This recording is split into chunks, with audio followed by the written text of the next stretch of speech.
right, so bags under my eyes, Tones.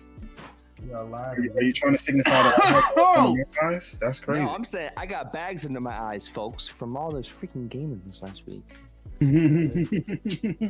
Well, as long as you're not canceled, then we're good to go. So no, not canceled. I haven't gotten canceled so far. We're good. Okay, because I haven't heard anybody say anything about canceling you. So that's good. Anyway, I would like to take the time to, first of all, let's go promote ourselves and let everybody know that we're live right now. So we're going to take a live moment to tweet out that we are live, just so that y'all can join us. Because so let us just pop a little something out there right now. Just all right. We are live. One more time.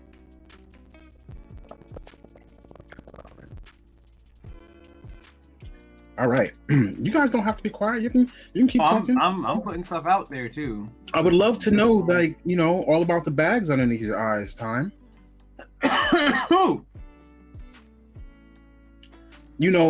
Like in Looney Tunes, where the mama bear was like, "Tell me more about my eyes." Well, me, I've been playing Red Dead Redemption. I've been getting chumped off for it by a couple of friends of mine, but I'm gonna try to make it all the way through this time. Are you doing role play, or are you doing like no, just I'm regular doing the Red story. Dead? Yeah. Okay. I'm about to say, it sounds like Loon is doing regular Red Dead. Good old Red Dead story. Like, that story is good.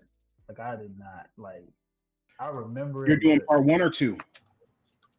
One? No, two. I'm doing 2. Redemption.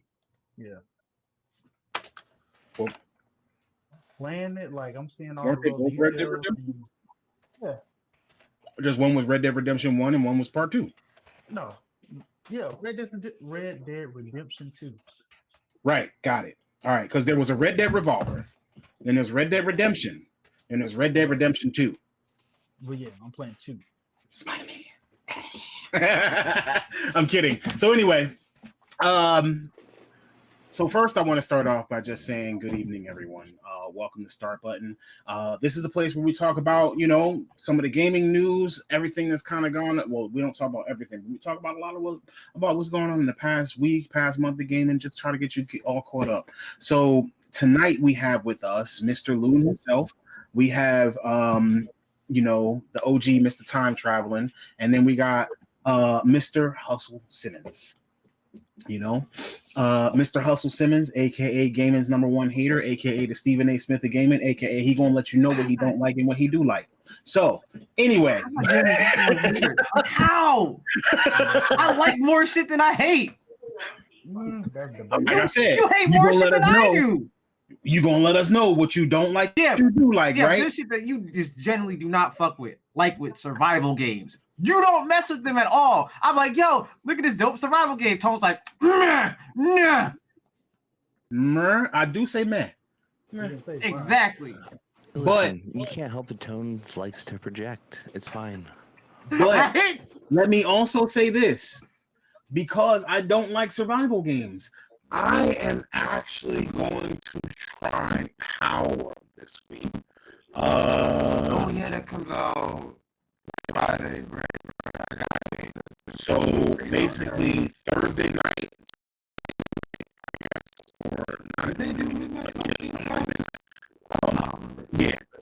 Yes. Coming out universally at the same time, and it's just for Game Pass and Steam. So, our world as Pokemon with guns, because you can get bow and arrows, pistols, and there are these creatures, and so with these very similar to Pokemon. Your goal is to beat them down, catch them, and then once you beat them down and catch them, you are going to basically work with them base. Enslaved. You're gonna collect materials. It's a survival game more than it is like a Pokemon game. So be prepared. Don't say that I didn't tell you. This game is like Pokemon. It's not like a Pokemon game. It's like a survival game. I believe it's made by the same people who made Craftopia. Yep. And Which I love Craftopia. should be a good game. It's like Breath of the Wild, but survival. I'm gonna try it. Anyway, so now that I have provided all of the introductions and we've talked about, things that I hate and things that I love, I have to admit I am still loving the One Piece trading card game. Just gonna put that out there. Anyway, that's a whole nother thing because it's booming right now, bro. It's really getting business. Like it's like the market isn't really healthy because cards are selling for a whole lot of money, but it's booming. So it's been fun for you to play though. Yes. I'm actually going to go to the tournament tomorrow. That'd Every be the Thursday trading and Saturday card. they have tournaments. Not too far from here, but and I also does they have an app like a Bandai app where you can sign up for whatever events that are going on. Like tournament is going to be the 27th and the 28th, and that's going to be at like a Bandai Fest, and it's going to be right out there in Los Angeles. So, now, for my, always got to. Let's see what happens. All right, let's get us ready for a fight. So, question of the day: are PS4 and Xbox One officially dead yet? It's 2024. Like, let me be clear. It's 2024, and these consoles came out 2013.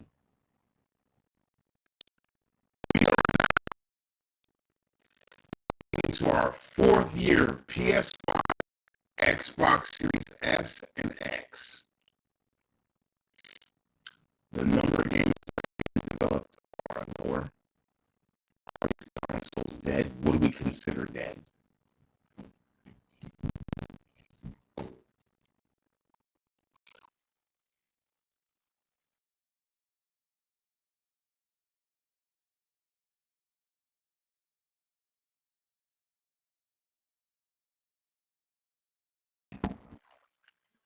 To a trailer of like a game, and you just see PS5, Xbox Series X/S, PC, maybe possibly Switch. That's it. That's when you know they're dead, or they're on their way to dying. And I'm seeing more and more trailers released now that are excluding PS4 and Xbox One from their launches. I mean, one of the better games of this year so far is going to be included on PS4 and Xbox Series. I'm not sorry, Series. It's going to be included on PS4 and Xbox One. Now you got me saying Series. What, Baldur's Gate? No, I said this year, 2024. And that is actually going to be Grand Blue Fantasy Relink. I'm only going to say one of the better games of this year because we're only in January, and it's actually probably one of the first RPG releases for January. They have a demo out right now. It's actually really cool to play. It really feels good to play. Like the combo system is fluid. Like, as far as RPGs go, it's a JRPG, but you know what to expect out of a JRPG. It Can I feels only good. play as Gran, or can I play as like? No, you can play as other people. All right, cool. You'll have like a party of 4. I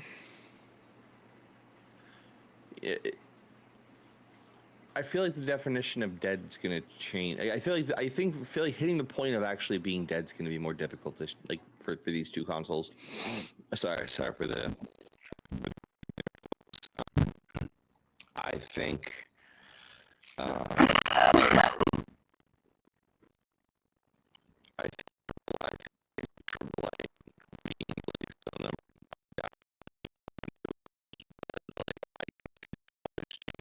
Releasing those consoles for a little while, then attention, I guess.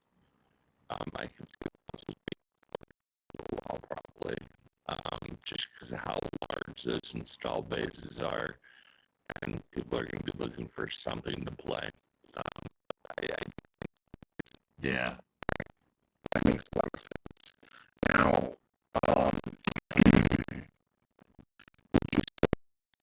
if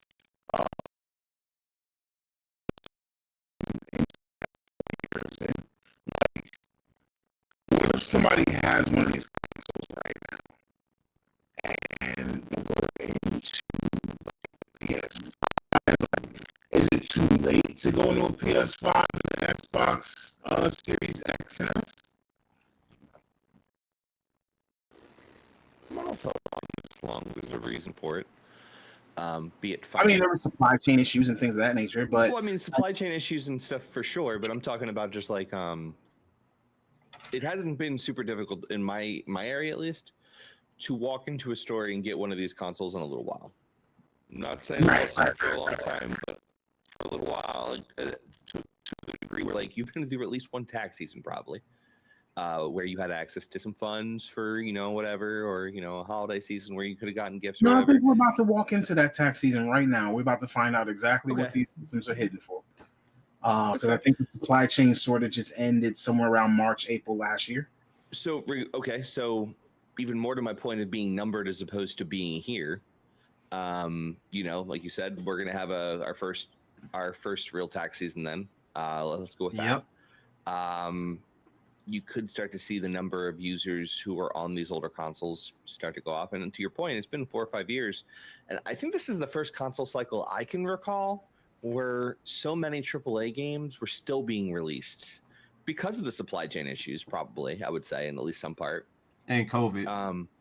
But I've never seen this. I've never seen a half a decade support for the previous generation for AAA. Like on a previous generation console, like usually it's like the year before. Usually it's the year before the new consoles come out. You stop seeing support. It's like the year of you stop seeing major games published. I mean, can't think of PS3 kind of did it a little bit. But not to this degree. No.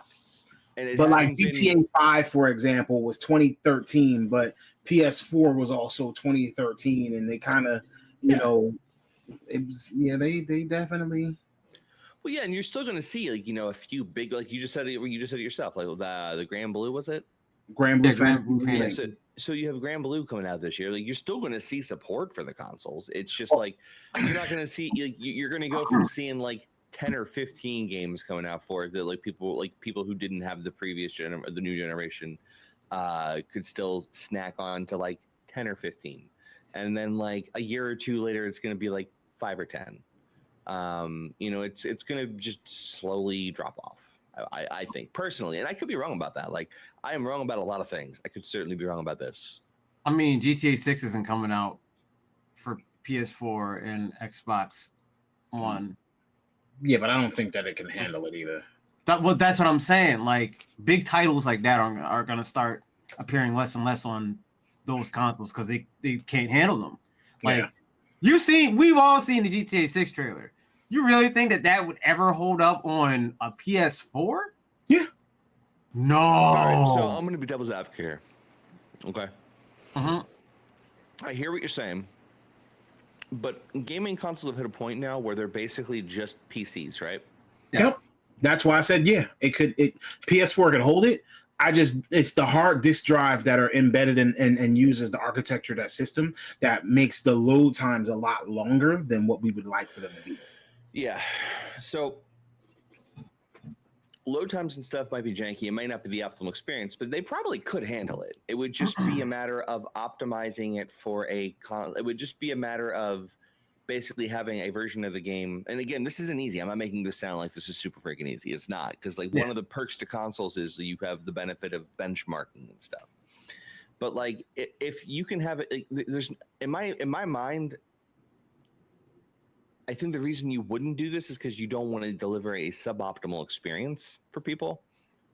But like, I feel like it wouldn't be impossible to release versions of the game that are basically min-spec'd, just like hard locked at like a min-spec settings. That like someone who's on like a 5-year-old graphics card with like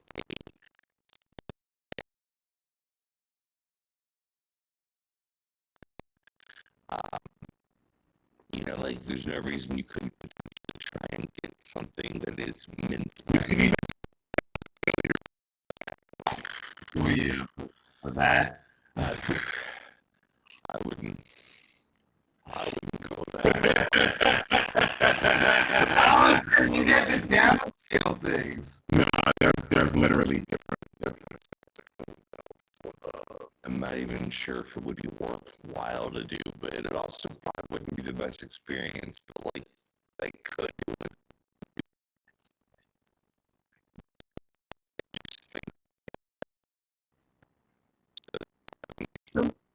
Grand Theft Auto 5, right? Like that's how you 10 or Yeah, well, that's also stock from. yeah, true. But at a certain point too, remember the PS3 and Xbox 360, which I have to say that those almost at a certain point. They're just like, yo, the newer updates, the older consoles can't handle those anymore. You know, there was actually a guy who came up with a code to assist in. Oh, I don't know if there was any audio issues, NTA Barbie. So if you're hearing some issue with audio, please let us know. But there's a guy who came up with a fix for the load screens into Grand Theft Auto 5. Because remember that when the game started, like the load screen would take like 3 minutes before the game loaded up, and he actually reduced, like he fixed something with the code and actually reduced the load times by like 60%. Yeah, I ain't gonna hold you. Them load screens is whoo, baby. In 5, oh my god, you can go get you a snack. I would hate getting on GTA Online. No, the anxiety of when GTA Online launched and that it kept failing again and again and again and again and again. Oh my god, bro. That shit had me stressed that whole week. Yikes. Yeah. Good times though. Yeah, but yeah, I think that for me, PS4 still lives at least a little bit. Like I said, fantasy, I think they kind of made for the PS4 and the Xbox. Yeah. The Xbox One, because that's when it was originally being the game since 2017. So if I've been following this game since 2017, that means it's probably been in development for quite a bit longer than that. But that's just because we had already had all the stuff. That means it's probably been in significant development since a few times. We just want to make sure that, PS4,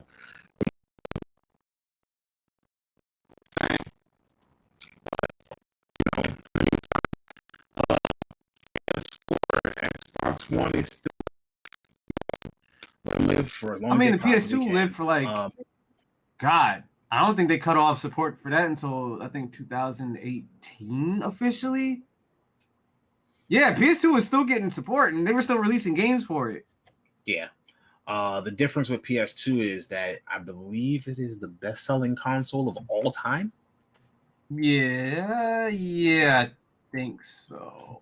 If it's not the best-selling console of all time, it's like top 5, top 3 that are alive. Oh, 2016. That's when support for the PS2 stopped officially. The last game to 2016, and it was already a PS4, bro. Granted, at that point, the last 2 games that were released on it were both soccer games. So FIFA 14 and Pro Evolution 14. Those were the last 2 games. Evolution Soccer, PES. Yep. All right, let's get into the real meat because we're going to run out of some time, right? So let's get into the real meat. So our first topic is today. So during like maybe the week of January the 12th, the boss of Twitch, Dan Clancy, He did an interview and he confirmed that they plan on cutting about 35% of their workforce. As you know, that's kind of been a trend lately in the gaming industry, is so many different cuts. Discord has said that they're probably going to be cutting about 17% of their workforce. So, we do apologize that to the people who are no longer going to have their jobs or who have to go and find different work. But the boss at Twitch said that they were going to cut about approximately 35% of their workforce. And that's in addition to the 400 people that were laid off last year. And he said that they're doing this because they still have to work to right size their company. Their company is basically too big, and like their workforce is too big for the scale of what they're doing.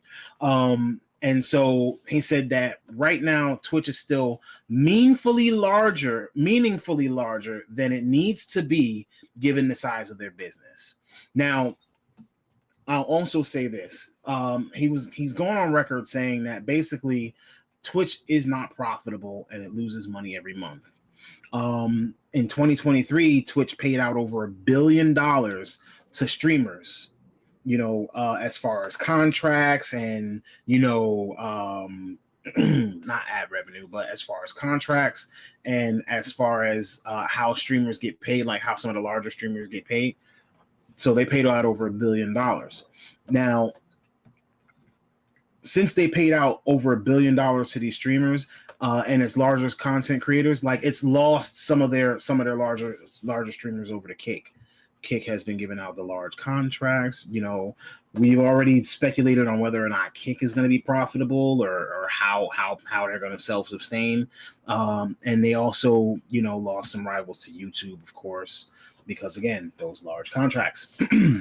But Dan Clancy insists that Twitch is no longer offering those big money contracts to streamers because it costs them more to keep the streamers than they would actually be bringing in revenue.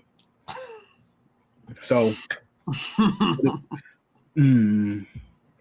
I feel like you have something to say. Go ahead, Hustle. What is the incentive as a streamer on Twitch at this point to stay on the platform? To be a streamer? So like entertaining people. But I'm saying specifically on Twitch in general, over like YouTube, Kick, or let's say back when Mixer was a thing, over Mixer. Well, at least at the time when Mixer was alive, you still had the big money contracts coming in, right? So it's like, if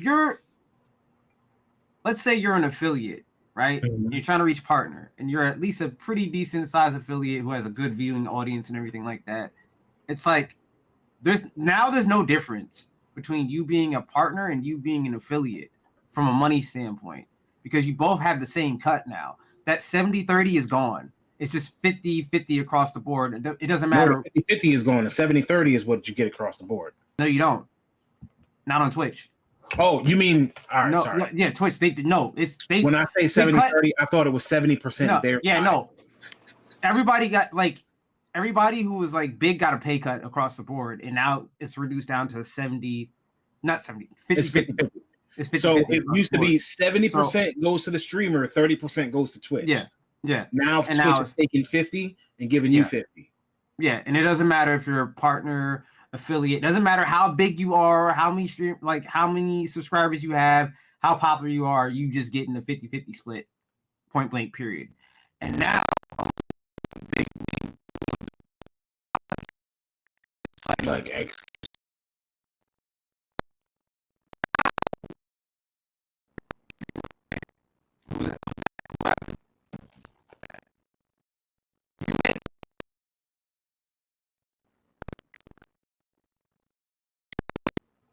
No, their contracts are 70-30. At least Ludwig's is, if I remember correctly. I think he gets a 70-30 split, don't he? So, don't quote me on this.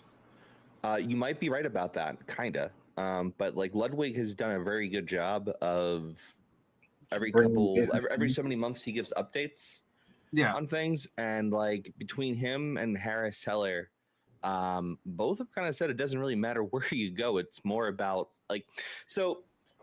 All right, do you mind if I give my spiel on this? Go ahead. I just want to make sure. Like, I didn't want to interrupt. If you're not done, he was going to wait for you to finish. Yeah, I'm going to wait for you to finish. But if I'm good, I'm going to go off. You can go in. a lot of people misunderstand the business of being a content creator, right? Twitch, YouTube, Kick is probably the only one of these platforms geared towards being a professional content creator. YouTube and Twitch are hobbyist things.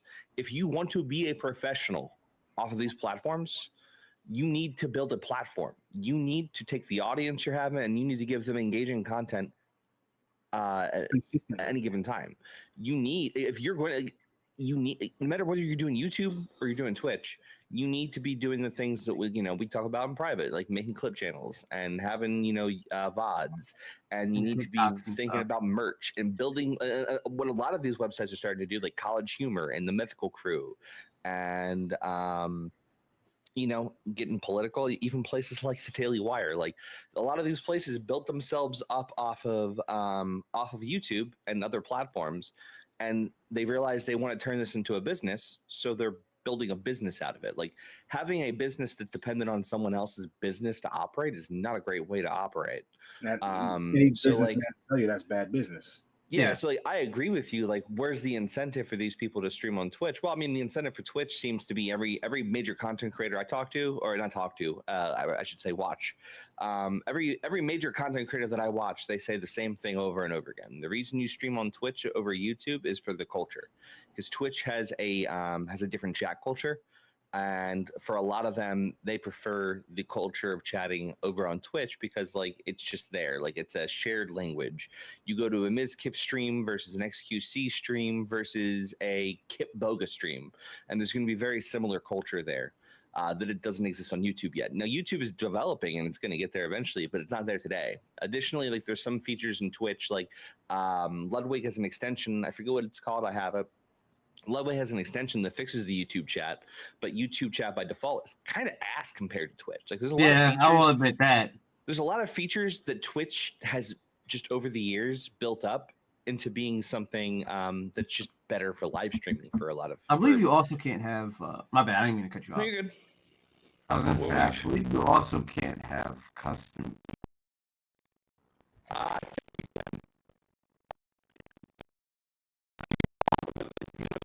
There's these subtle differences.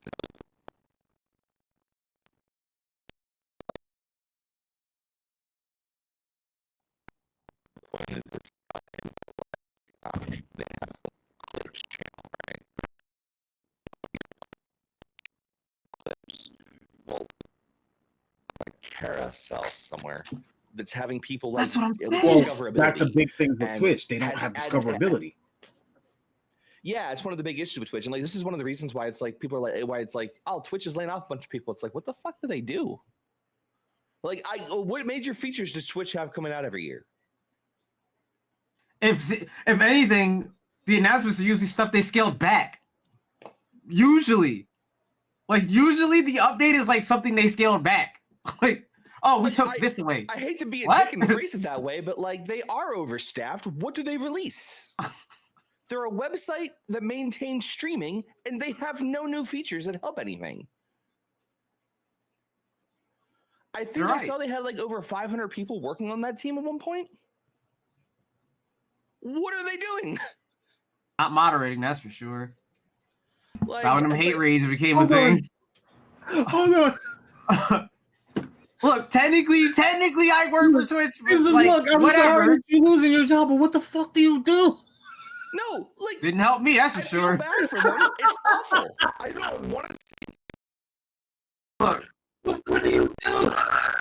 Because I'm an affiliate, I have access to support from them. So like they've never helped me out. You got people who like openly will break TOS consistently, never get punished, and then you have no new features. Well, you see, they just changed TOS so that you could be artfully nude, and then they changed it back. People abuse that back, and they changed it again, and they changed it again, and now it's like, well, now you have to dress respectfully. Well, no shit. It's almost like that's what it should have been. I just want you to make my clips circulate like TikTok does. That's all I wanted. That's all I wanted. Just do that. That is exactly what it should be. Like they should have a clip circulated like it is nutty to me that Twitch was set up to like look at all these different things and be like, that's a pretty cool idea. We should integrate that into our platform. Like Twitch should become the one-stop shop for streamers to be able to try and like get their shit out there. Twitch should be the Fortnite of streaming platforms. If you want me to be honest, take everything that works. If Twitch wanted to become profitable, right? So we already see how successful Instagram and how successful TikTok has been. If you turn Twitch into a place where people can stream their games, do their live talking, and it's a live platform, but make it mobile based, because you got more and more people that are basically on their phones. Make it easier to watch on your phone. Make it easier to participate on your phone. Make it easier to be active on your phone. Make it so that you can scroll through live channels. Add discoverability in that manner. Make it like the TikTok of live streaming. And then you could even have people, instead of saving your VOD, because nobody's going to go back and watch your VOD because people don't have attention spans like that. So instead of saving your VODs, you can save your VODs, but make it so that you have an integrated clip, like a integrated clipping thing in your app. So this way, your can be clipped and you can,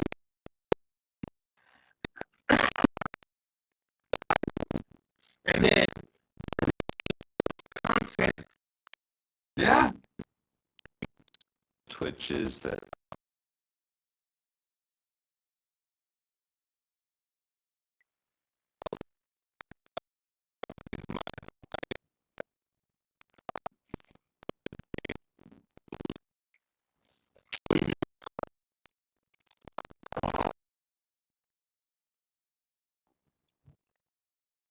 Because soon they have an influx of business soon.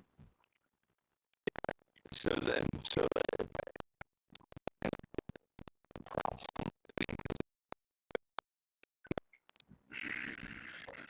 I've gotten into arguments with people about this actually. One of the worst things that could happen for Twitch is kick. Because competition? Not even competition. It's just like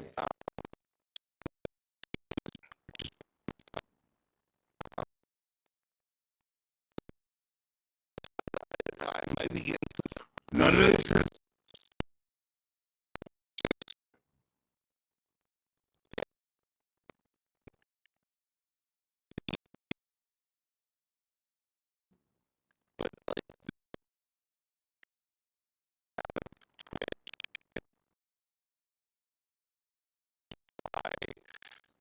Twitch video services because it's part of the Amazon program and they can't show preferential treatment. Because Kick is also on, I believe, the Amazon Video Services.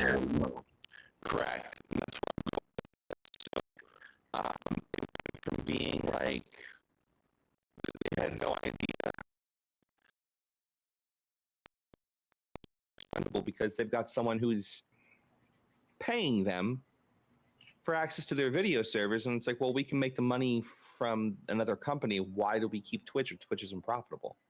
Like, what benefit is Twitch giving us? Like, I could see if like Twitch Prime is driving Amazon Prime sales, but like as I understand it, I don't think that's what's happening.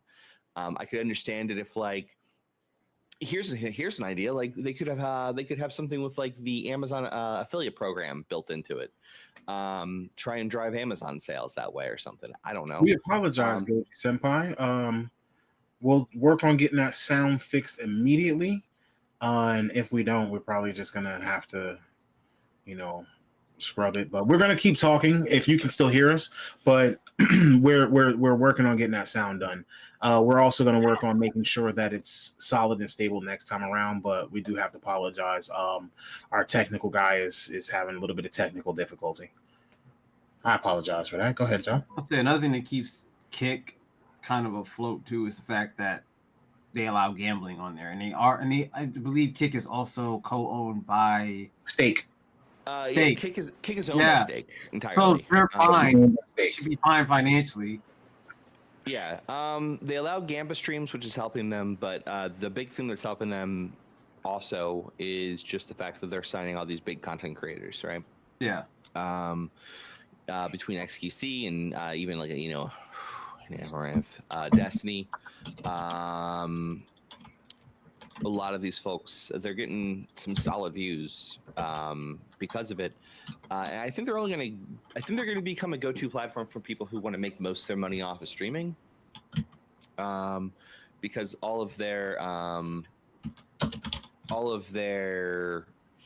revenue share is just more favorable to the content creators because of the fact they're backed by that casino. They just need to get Being backed by a casino allows them to not give a crap as to how profitable they are necessarily, because number one, they want to become the video streaming service, and number two, they're obviously trying to drive engagement to stake in some way. Like they are actually allegedly, from all the transparency I've seen, they are trying to dissuade like gambling per se. Okay. Like they're not outright promoting it, but they kind of are. It's weird. It doesn't seem like they're doing anything too shady. But I might be wrong about that. I mean, we were kind of afraid of that when Kick first came around, because when Kick first came around, we were all talking about, Kick is offering streamers, like regular streamers, like $20 an hour to in order to just live stream, and we were like, if that's the case, I might just go over there and just live stream myself. Like, why not? But again, back that time, we were also talking about if you were on Twitch and you were like affiliate or partner, you were locked into streaming only on Twitch, which again limited not only the places you could stream, your revenue streams, but also limited your discoverability, especially if you were a smaller streamer. That means that you got no discoverability, and now you're in a contract where they disallow you to go to other services to also promote yourself. And only recently did Twitch allow multi-streams, where you could stream in multiple places at once. The only stipulation in the catch-22 essentially was that you can't show another platform's chat in your stream. Yep. So that's Twitch's newest thing. And it's something about like the stream quality can't dip. It's like, I don't control that. My internet does. What do you like? What kind of stipulation is that? I don't have control over that. My internet provider does. Yeah, I'm not a huge fan of Twitch these days, is the honest truth. I think they can improve. I think they're probably going to try and improve. If I were starting my own stuff up tomorrow, I would probably prefer YouTube, and I'd probably dip my toes into Kick just to see what the revenue shares like. I mean, look at us. Because I think Kick's going to get better. I do think that they're going to get better with a lot of the shortcomings they have now. Yeah, we transitioned over from Twitch to YouTube, and obviously, as our audience can tell, this is an upgrade. Like, look how much better we are able to present ourselves. Look how much more professional we come across. Look how much discoverability we have. And it just I mean, again, not downplaying Twitch in the least. We've been doing this for a long time. But YouTube just feels like the better home for us, and sometimes just where content can live and be seen later. Like, who goes on Twitch to watch the VOD? And Twitch is not the place where you go to find 5-minute videos. It's not the place you go to find 90-second videos or 30-second videos. It's not the place you go for laughs. You're literally going there to watch a streamer. And I think that because it's pigeonholed right in that one business is one of the reasons why they feel like it's losing money. But on another piece to top that news off, Dan Clancy does actually insist that they are not in danger of being released from Amazon, even though they're not profitable at this time. He has said that Amazon has been extremely supportive and has been investing heavily into the platform. Yeah, I don't see why would Amazon release them. That would be dumb on Amazon's part. Oh God, Loon said if they get rid of Aiden Ross, then Kick would get more people, in his opinion. Yeah, like that's like Tom was saying about culture and things like that. Kick has a bit of a culture problem. Like the IRL streamers. My God, dude, I don't in my entire life of being on the internet, I don't think I've seen such crazy stuff as I've seen from some of the IRL streamers that are on Kick. Like, we're going, bruh. Ever since YouTube's inception, we've never seen some of the stuff that's happened in the past year on IRL streams over there on Kick. So I mean, if they can do something about that, because like there's incentive to just be literally as crazy as possible on IRL streams. So much so that one person is now in prison in Japan because of his antics on doing IRL streams. If he wasn't in Japan, if he wasn't in prison, he'd probably be dead messing with the Yakuza. Yeah. Oh, you didn't know about that? Bruh, there's a dude named Johnny Somali who was going all over Japan basically being an asshole to every single person he could meet just for content. So much so that he pissed off the Yakuza and he got beat up by them. Luckily, he didn't get killed. He got beat up by the Yakuza. Then he got arrested. He was going to the suicide forest and desecrating that? Okay. No, that's Logan Paul. Oh, okay. Sorry. Somehow that didn't end his career. I don't know how. Like, that man's literally bulletproof. But Johnny Somali's not. Especially because Johnny Somali's a smaller content creator too. So he was like a smaller content creator. I think he had like maybe like 40-something views at the max. He was getting like maybe 40-something views at the max.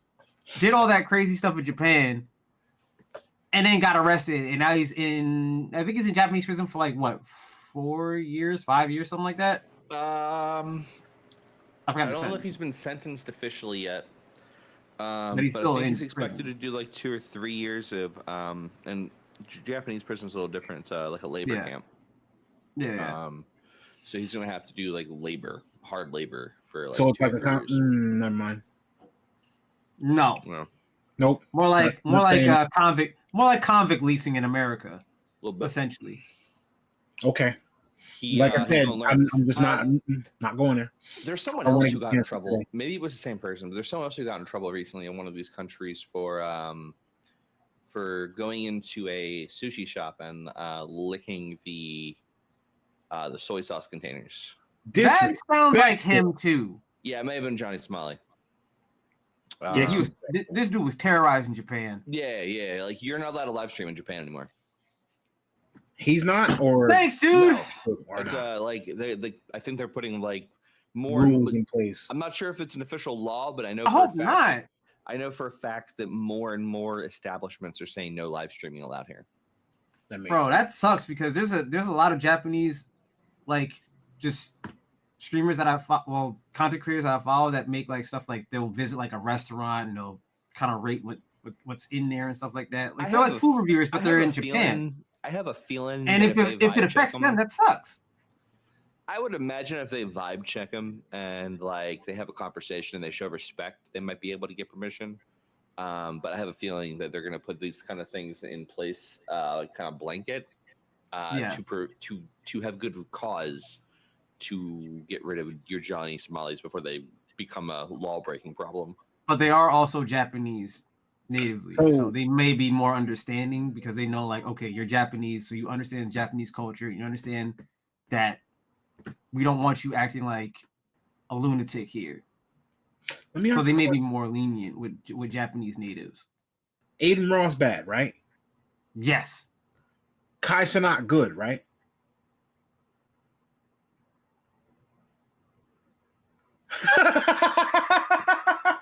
Like, are we? I like him. Okay. What?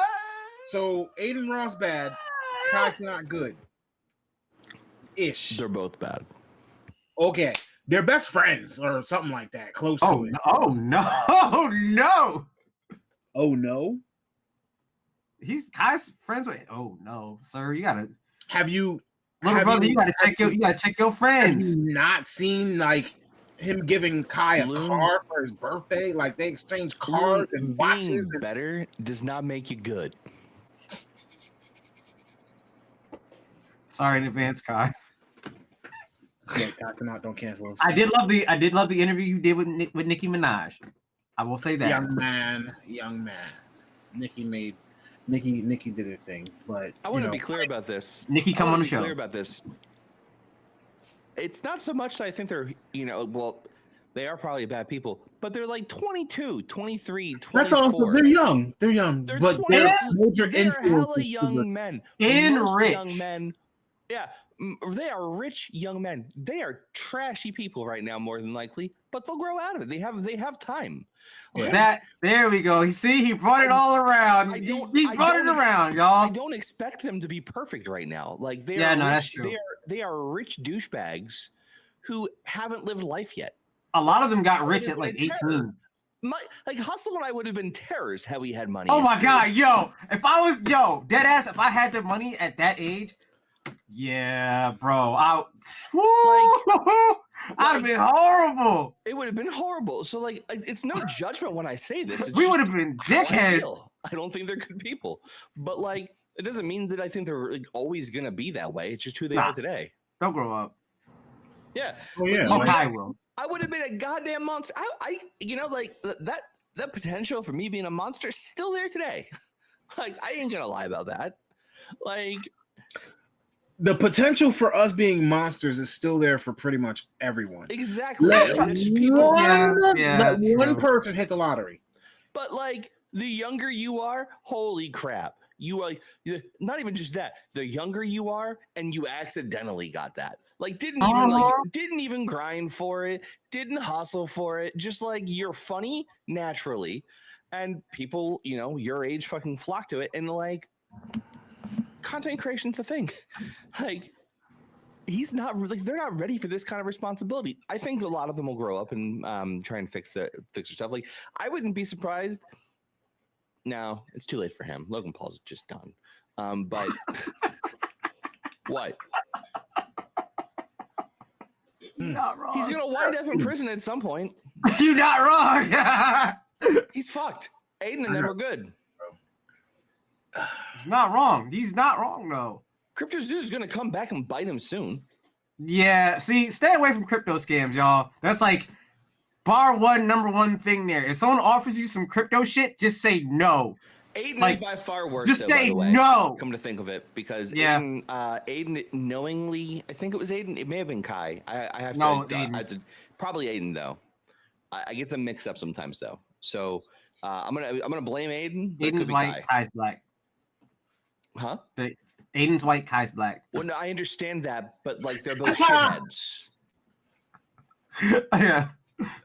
I'm going to attribute this because of the fact Aiden is the white one. I'm going to attribute this crypto bullshit to him. But I think that Aiden knowingly promoted a shitcoin to his audience. Yeah, he did. And then the next day, he was like, I hope y'all didn't actually buy that.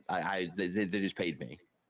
Yeah, he's like, I got paid a big bag. I was like, wow, you just don't See? I got it right. You don't even feel remorse for the fact you just scammed your audience? Nothing like. Yeah, so no, Aiden, 100% the worst. But then it's crazy because their audience also, just forgot the fact that, hey, yo, this guy scammed us. Like, how do you forget that? I can't, bro. I'm so glad he didn't become rich at 18. I would have been horrible. Yo, if YouTube was around, when I was 18, I would have been making the trashiest, most fucking horrible, toxic content on the planet. Well, and that's like straight up. That's one of the reasons why, like, So let's talk about how Mr. Beast is good. I love Mr. Beast. I don't like. I like him more than a lot of people do. I like Markiplier. I actually like Mr. Beast a lot. I think that he does a lot good, and honestly, that's a topic that we can talk about probably another time on another. Or Matt Pat.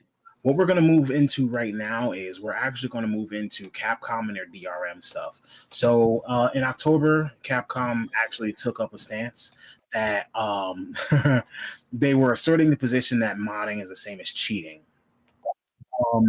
And that caused a largely negative response from the consumers. Basically, of games like Monster Hunter, Resident Evil, Marvel vs. Capcom. People have actually recently started review bombing Capcom because of the whole Enigma thing.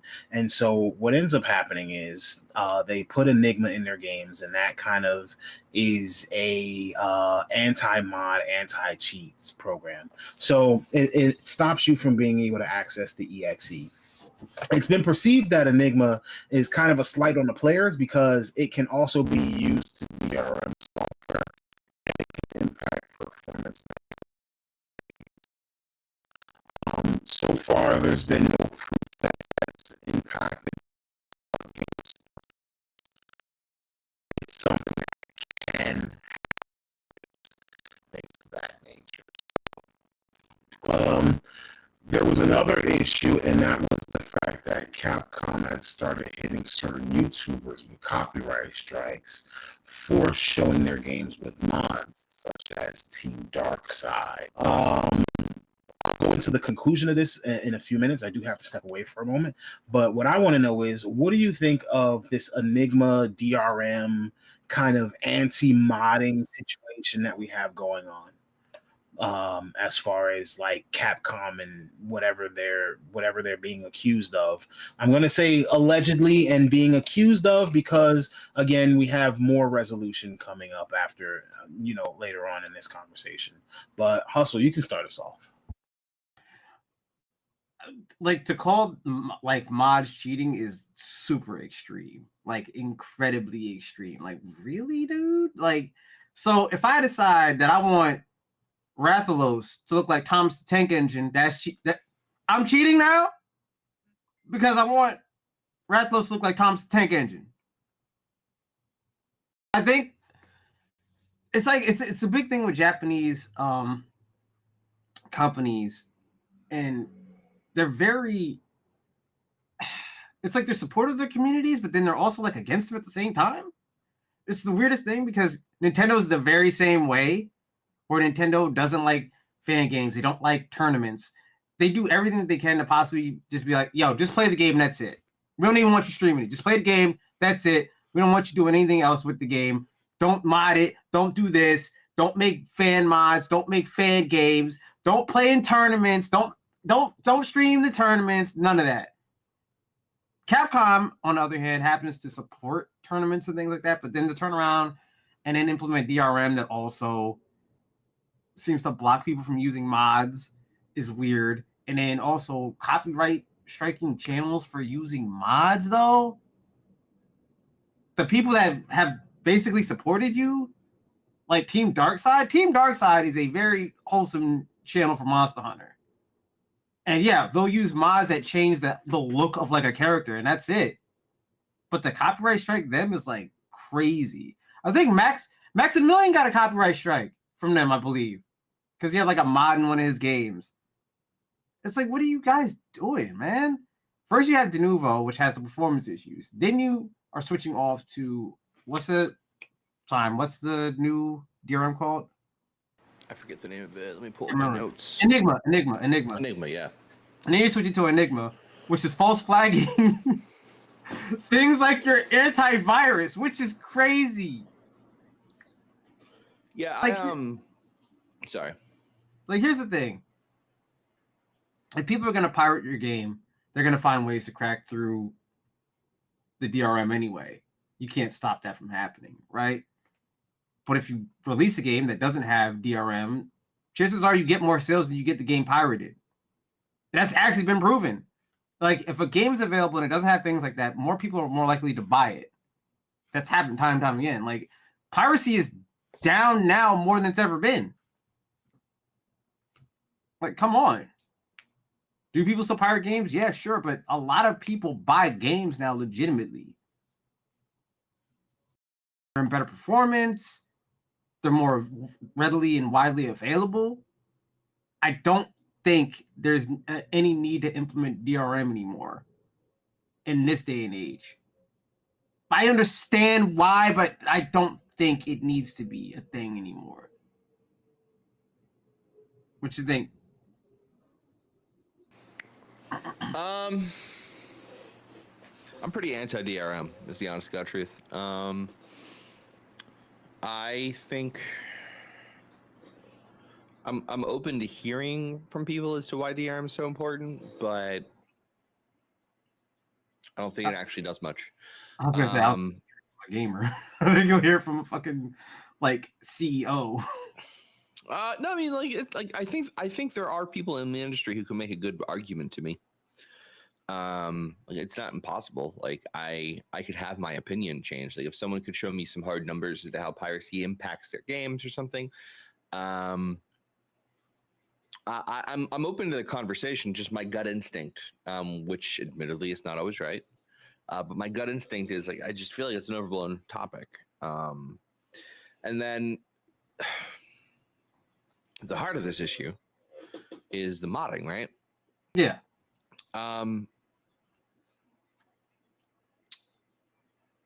When you buy something, get the fuck out of here. We're trying to tell me I can't mod it. Like, yeah, if I'm actually cheating, yeah, fuck me. Ban me from your online services. Like, whatever. But like, you have no right to tell me I can't upload a video because it's fucking modded content. Suck my D.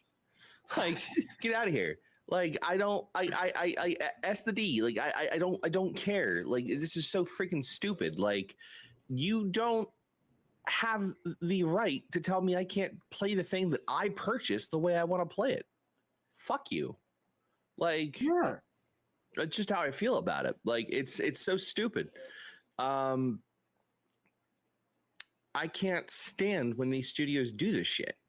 Because you're not helping anyone. Like, you're not making the experience any better. And DRM is, like, did we explain this already? I see the question from Loon here, but it's the DRM, in case we didn't explain, it's just digital rights management. Basically, it's a handshake authentication system that checks to make sure you have a legitimate copy of the game. But basically, like, when you purchase a game, you have like your own individual CD key, and then you have your own individual IDs. The authentication service basically it takes that information, like all that valid information, it goes to their servers. It passes the information off to it. The server then goes yes or no. It's like a red light, green light handshake. Sometimes the yellow light, but usually red light, green light. And then if the light is green, you're free to play. If the light is red, then you have to fix whatever the issue is. Be it like in some cases a VPN, in some cases apparently modded content. It basically checks for things like file integrity at times. Like there's a whole host of different ways they check for DRM.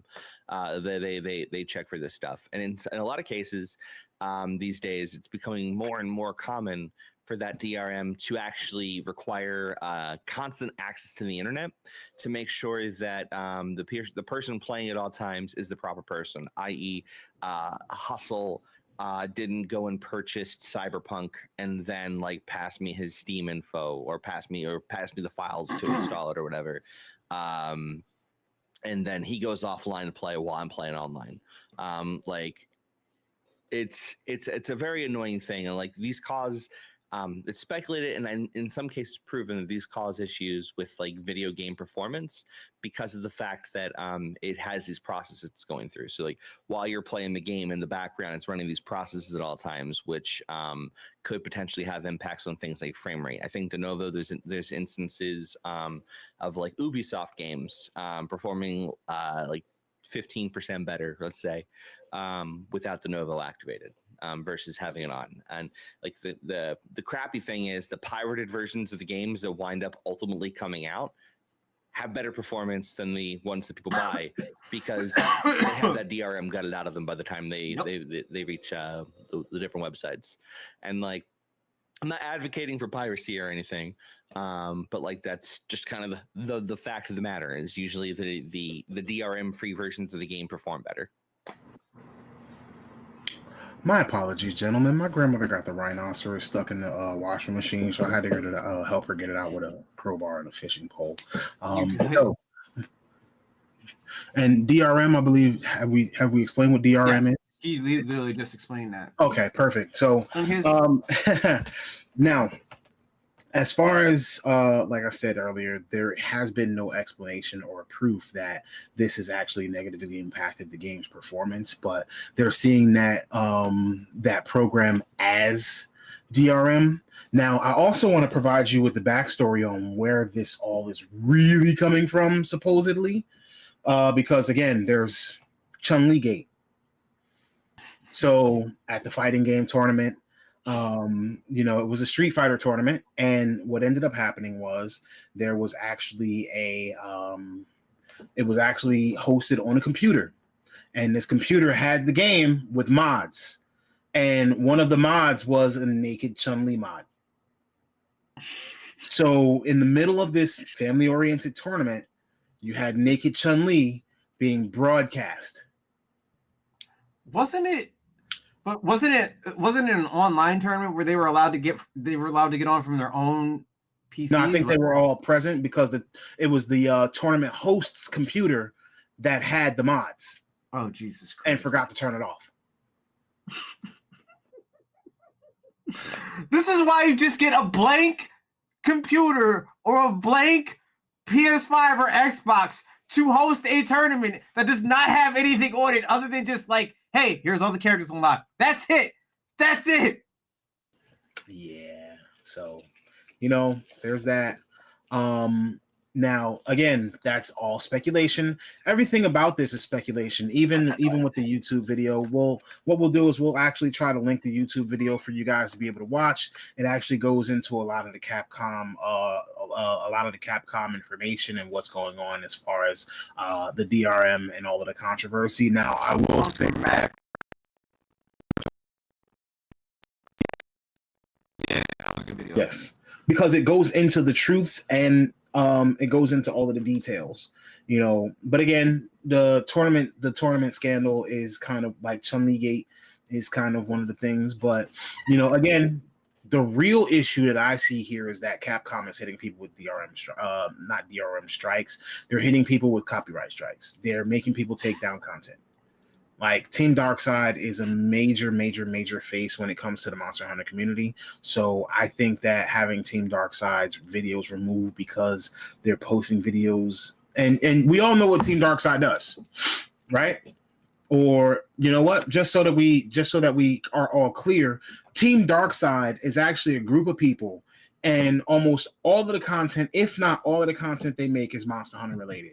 What they'll do is they will go into the game and they obviously are very good at the game. They'll go into the game, they'll all wear the same armor, and they'll make videos of them hunting monsters together.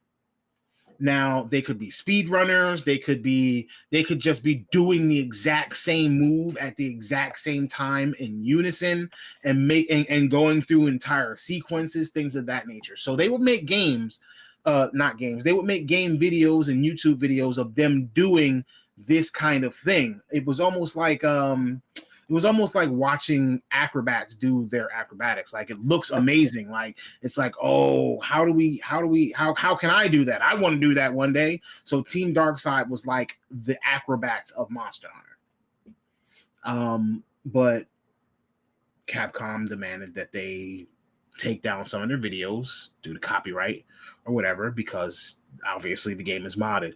The speculation is more or less that Team Darkside really pissed somebody off over there in Japan more than it is that they're doing something like cheating.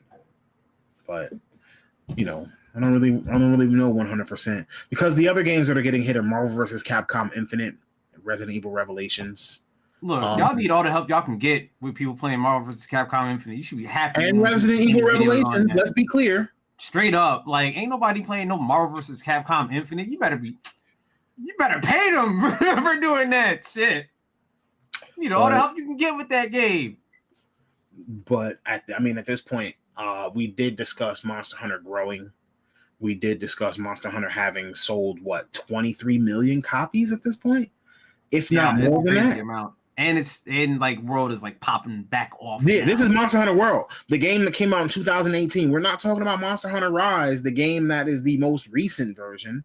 We're talking about Monster Hunter World, 23 million copies, and I think Rise was at 18 million.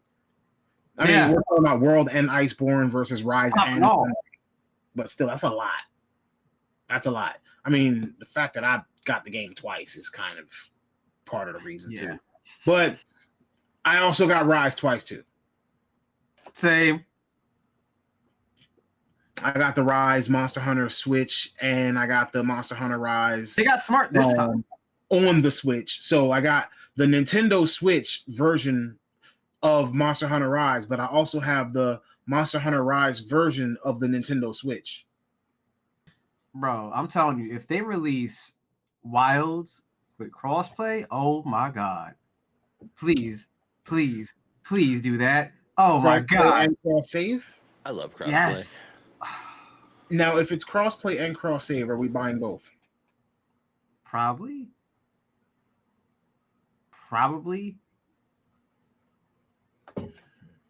I mean, I can go either way. It doesn't. At least if there's cross play, at least, very least. All right, no, cross save. If there's at least cross save, I will be fine with that. Because cross save, I don't have to worry about losing progress no matter what platform I go to, which I'm fine with that at least. Bare minimum cross save is what I'm asking for in a game. In all games from now on, honestly. If you can't give me crossplay, just give me cross save.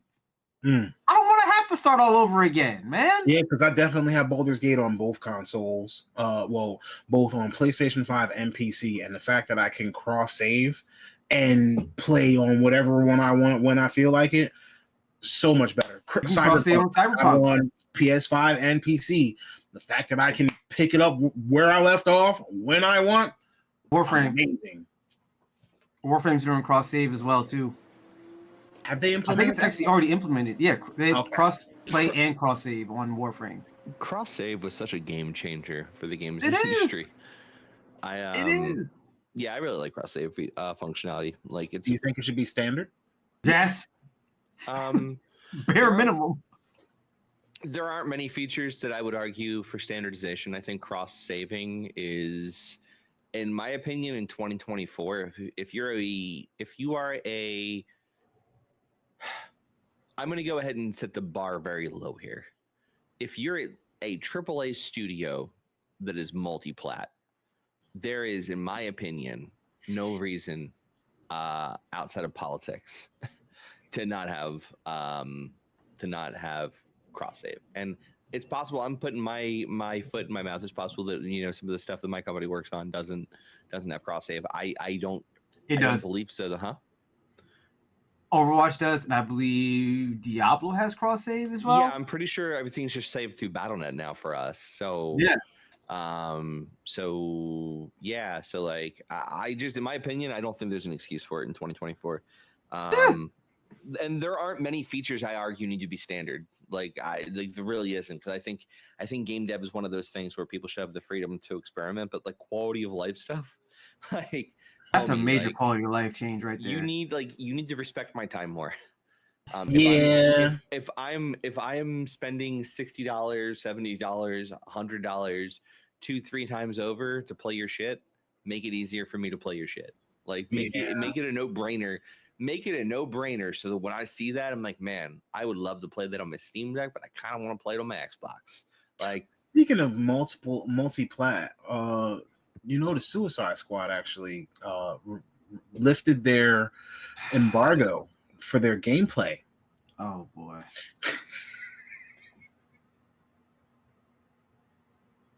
He's the only one who has any sort of positivity on this subject at all.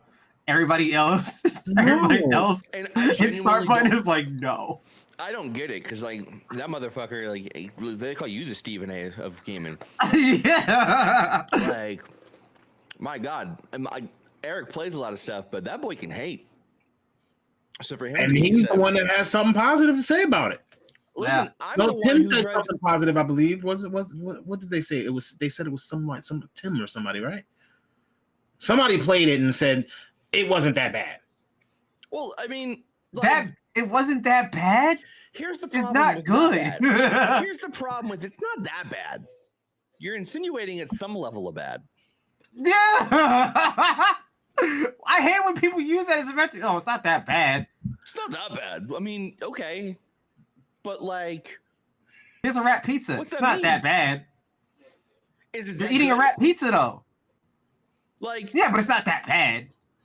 well, no, exactly. It's like, oh man, I went and had Chinese food at this other place, at this one place the other day. Oh, that's cool. So how was it? I mean, it wasn't that bad. That means it was kind of bad.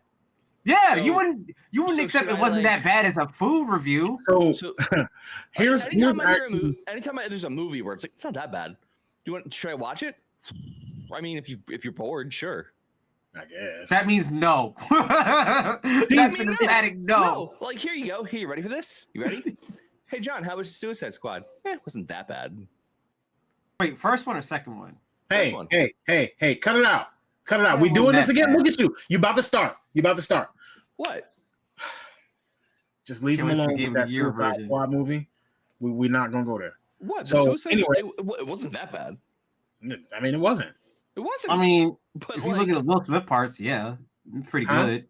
Did I you mean, say Will Smith fast forward parts- to the good parts? I said the Will Smith parts were pretty good, and Harley Quinn was good too. Well, Did now we you're just, picking out parts. Like he Wait, said. hold on. Did Will Smith just vanish from the DCU? Yes. Yeah, you didn't notice that? He wasn't in Suicide Squad too. No explanation as to why Deadshot is not in the second Suicide Squad movie at all. Yeah. None. It just dawned on me. They just left him out. They just The left him out. realization moment that he just had. I swear They left he him was out. like, No. They left him out. Replaced him with fucking Bloodsport, who does essentially the With two same people. shit. Who do the same? Oh, look, three fingers went up. Two people who do the same thing that he does. Yeah, they put two. Fucking Peacemaker And and Bloodsport. Bloodsport. And they don't even acknowledge anything with Deadshot at all. Not a thing, not a word, no nothing. Harley doesn't mention him. Fucking Wanda, like fucking How is Amanda it? Waller doesn't mention him. How? Just real quick. Flag doesn't how- mention him. How is it the Netflix Marvel shows are getting more love and respect than a proper DCU movie did before the DCU was even done? Exactly. How?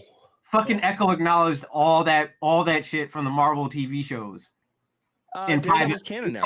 in 5 episodes. Yeah.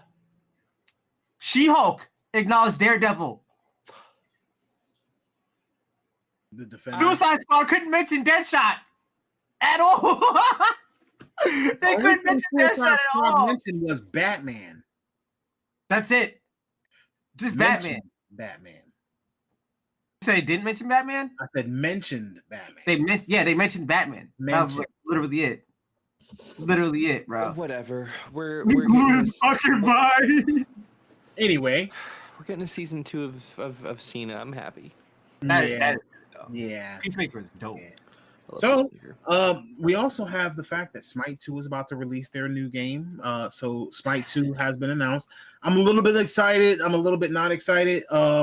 I have to admit, I got on League of Legends the other day and played the new champion. Oh, I didn't play anything. I actually just logged on, bought the new champion, and logged off. But don't ask. Don't ask. When you log on, Hustle, you'll see. We can log on later. But Smite 2 is coming out, and the thing about Smite 2 is that they are actually not doing what other games like Overwatch have done, where they're taking all of their content and putting it into like, the new basket. What they're doing is they're actually going to, I guess, start fresh, from what I understand. And they're going to have their own specific roster separate from Smite 1. Smite 1 is still going to go strong. Smite 2 is what's going to be Smite 2. So this way, they're not going to take that Overwatch 2, Counter-Strike 2, that step. But apparently it's gonna be cross-generational shit. Right. They also didn't want to port over all of those. Well, I think that one of the major things was they didn't want to port over all of those outfits and content. But at the same time, you don't want your audience to feel cheated out of it either, because they paid good money for it or they put a lot of effort into it. Yeah. So they're allowing Smite 1 to keep going. And then Smite 2 is being made and produced and all of that in Unreal Engine 5. And they were like, "Oh, the community asked for this." I was like, "No, we didn't. None of us asked for this at all. No one asked for this. This is a decision you made on your own. You did not consult us. We did not ask for this at all." Titan Forge. No, none of us asked for this. We didn't ask for Smite 2.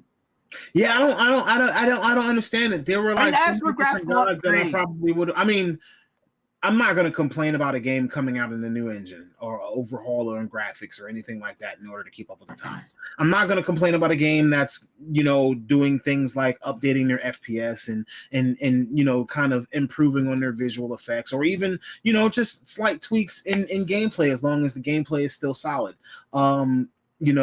Again, like I said, with Suicide Squad lifting their embargo on their closed betas and their closed alphas or whatever the case, people are actually able to see a little bit of it, and reviewers are able to talk about it, because the problem was that the perception of Suicide Squad was so negative that they wanted to kind of try to fix that a little bit.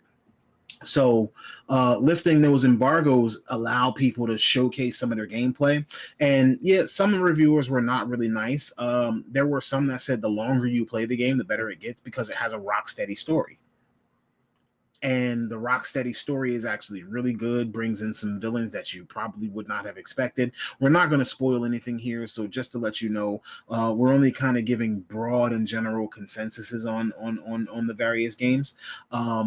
But yeah, so we're them lifting that embargo is probably a good thing as far as promotion goes, because imagine if we would have walked into 2024 with the same amount of excitement for Suicide Squad that we've been had. I'm about to say, we had excitement. They actually just maybe.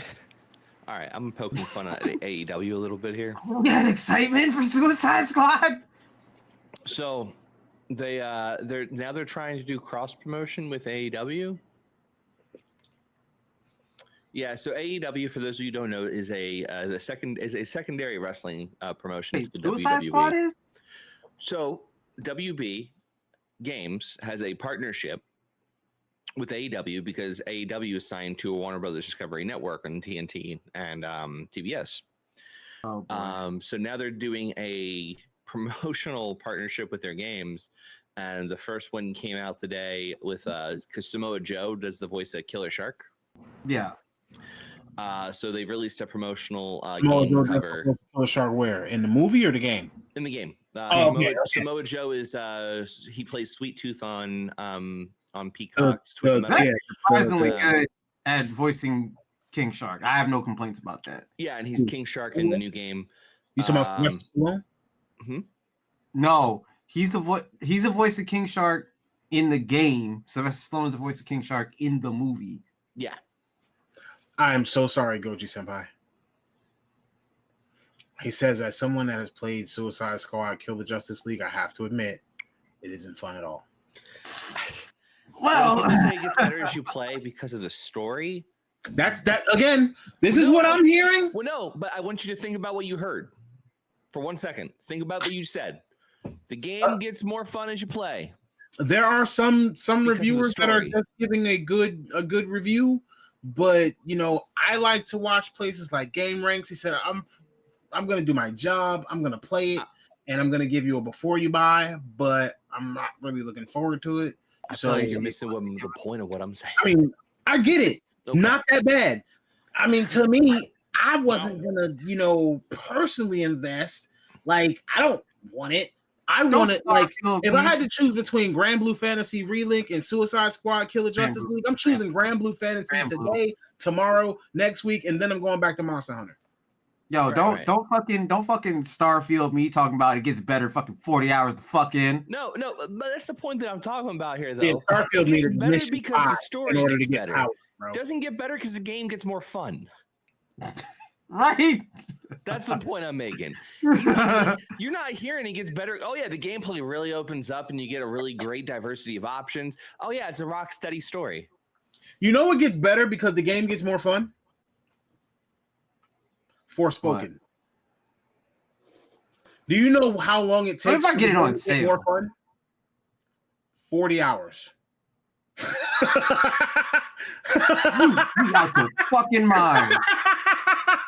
You are out your you are out your mind if you think I'm.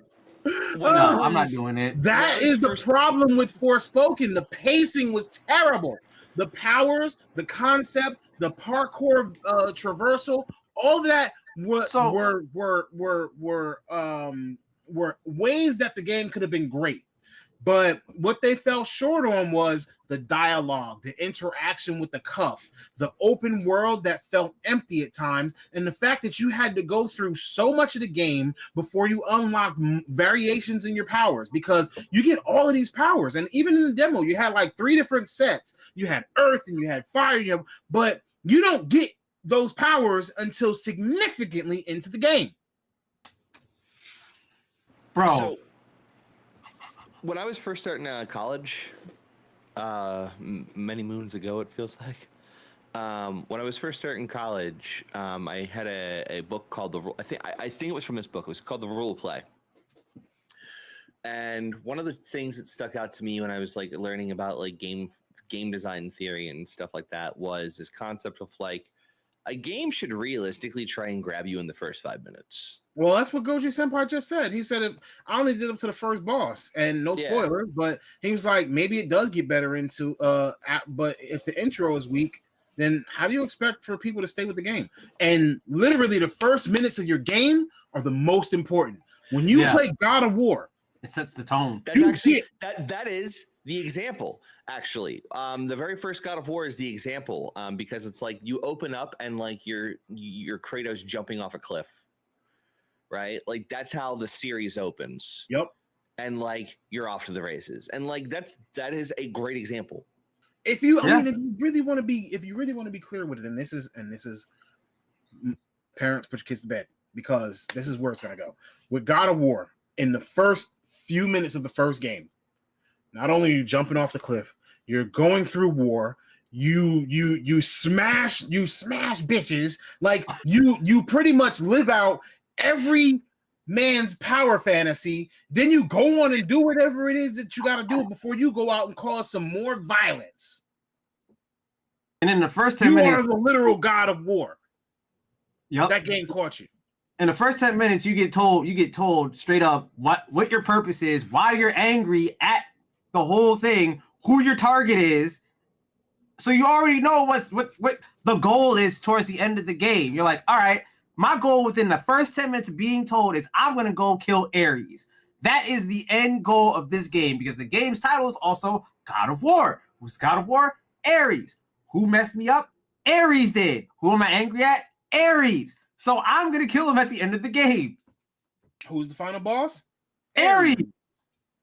Now, you know what other game had a lot of potential and was very similar? Dante's Inferno. Oh, Dante's Inferno fell short because they got real detailed when they started going into the levels of hell and the realms of hell. But then halfway through, the levels just started becoming samey, and the storyline kind of started fading into itself. Which is weird because the levels had a lot of detail to them too. Correct. The bosses, the enemies, the levels, all of it. But then it just kind of started feeling like they were recycled or repurposed. And, you know, like it was like the back half of the game just didn't have that same grip as the first half of the game did. Scope creep is a bitch. No, it's like, called power creep in other games, bro. Well, no. So, all right. So in game dev, there's a term called scope creep, right? Mm-hmm. And basically what the idea of scope creep is, and I apologize if you can't hear my train creaking. I need to get it fixed. What? No, we can't hear. Okay, cool. My microphone's doing a good job. I can now. Yeah, there it is. So scope creep is basically the concept of, let's say you're making a new, we'll keep it simple.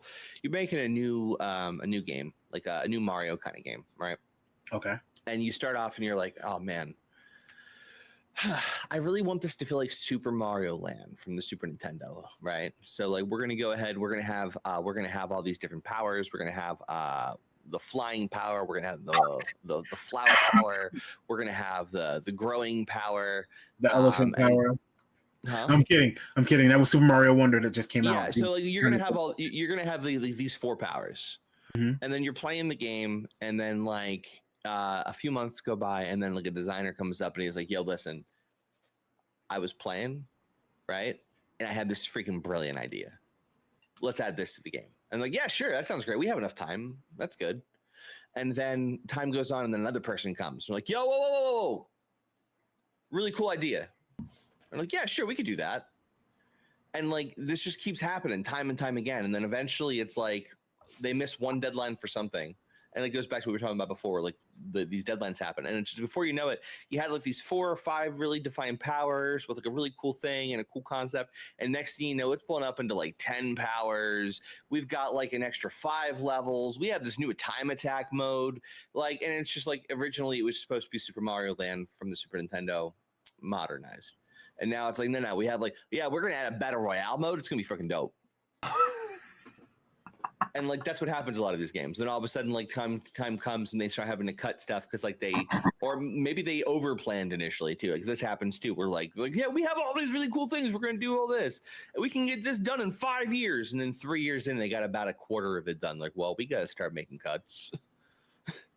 Like, which, ironically, you mentioned Battle Royale because they canceled Halo's Battle Royale mode. well, actually, so all right, so like I'm not going to name any names here for the game this is, but one of the very first games I ever worked on.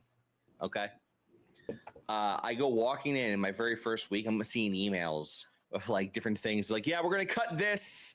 This feature's gone. This entire game mode cut. Oh, was it the live service Call of Duty game that was coming out? The zombies game? No. Okay. I did not work on a Call I mean, of Duty. it's not really.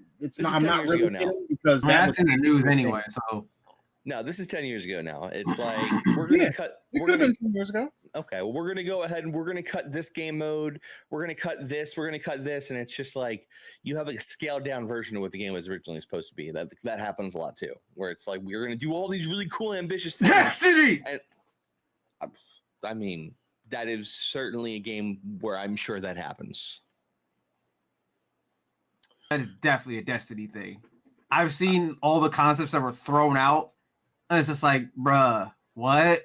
There's like, there's way more alien races that were supposed to be in Destiny than what we've seen. And you realize the fact that you fight 3 races is why I really don't like to play Destiny. There's supposed to be giant moth people in the game. Where the fuck are the moth people? So, all right, I'm not giving away anything here. I actually have never once in the time I worked there saw any of those concepts. So, like, never once was that ever brought up while I worked there. That's insane that I have, and I wasn't working there. Factions. Don't even get me started on factions. What's like, going on, Andy? Man, the faction rallies being cut is like one of the things that pissed me off so goddamn hard. Like, faction rallies were such an important part of that game. Like, they were so much fun. And here we are. It makes you, it really bad for the decisions that are made. I had an idea. One of these weeks, we should invite somebody like Goji Senpai to come up here and talk with us. Yeah, I'm always going to have more people to talk to. I think it was yeah. Yeah, so I think. Or are they also talking about, or were they talking about Last of Us factions? Because that also got canceled. I mean, either way, Last of Us factions, the Uncharted multiplayer game, Destiny's factions. I'm assuming the Spider-Verse game will probably get canceled too. No, I'm not going out on the limbs here. The only reason that I know that the Call of Duty live service zombies game that was planned was canceled is because it just recently came out from Raven Software. Raven Software was actually developing a zombies game that was supposed to be a live service, and they actually confirmed that Activision had them cancel it. That's the only reason I know this was canceled. Anything beyond that, yeah, he was talking about Last of Us factions, but the only reason that I know anything beyond that is because why they would disclose that information. I mean, look, Time, I don't understand. I don't know. Your face is saying why the fuck would they say that? So I'm just kind of my face is making faces because everything's getting choppy for me. I would have made a lot of money. A live service zombies game, bruh. Do you realize that that's why Modern Warfare 3 sold? Yeah. I'm sorry. You know what? I'm stopping here. It's the truth. What? Call of Duty, please let us continue to work with you if we ever do get an opportunity to work with you.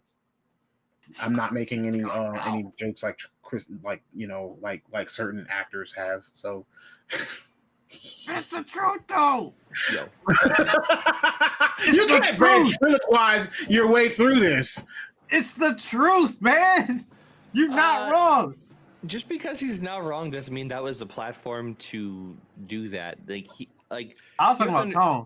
Okay, I'm sorry. I thought you meant Chris. Chris Judge, yeah. No, I mean he was right too, but yeah. First of all, probably not the right platform. But he's at an award show was supposed to be celebrating these people, and these people have to it would be fine if it wasn't for the fact that we know that the game community can be a little toxic, and those damn devs have probably been dealing with more shit because because it they've wasn't also their been in the decision to middle of release it the way it acquisition. Yeah, no, that's they've also been in the middle shit. of an acquisition. Yeah, it is never a game developer's choice. Asterisk, 99% of the time, to release a game that pisses people off. People get into game development because they want to make cool shit and not feel like they're part of the machine. Typically, a lot of people get into game dev because they don't want to work. Man, if people, I'm kidding. Go ahead. No, all right, no. What I was gonna say is here's what people don't understand. If you are someone who's working in game dev, you are taking a pay cut.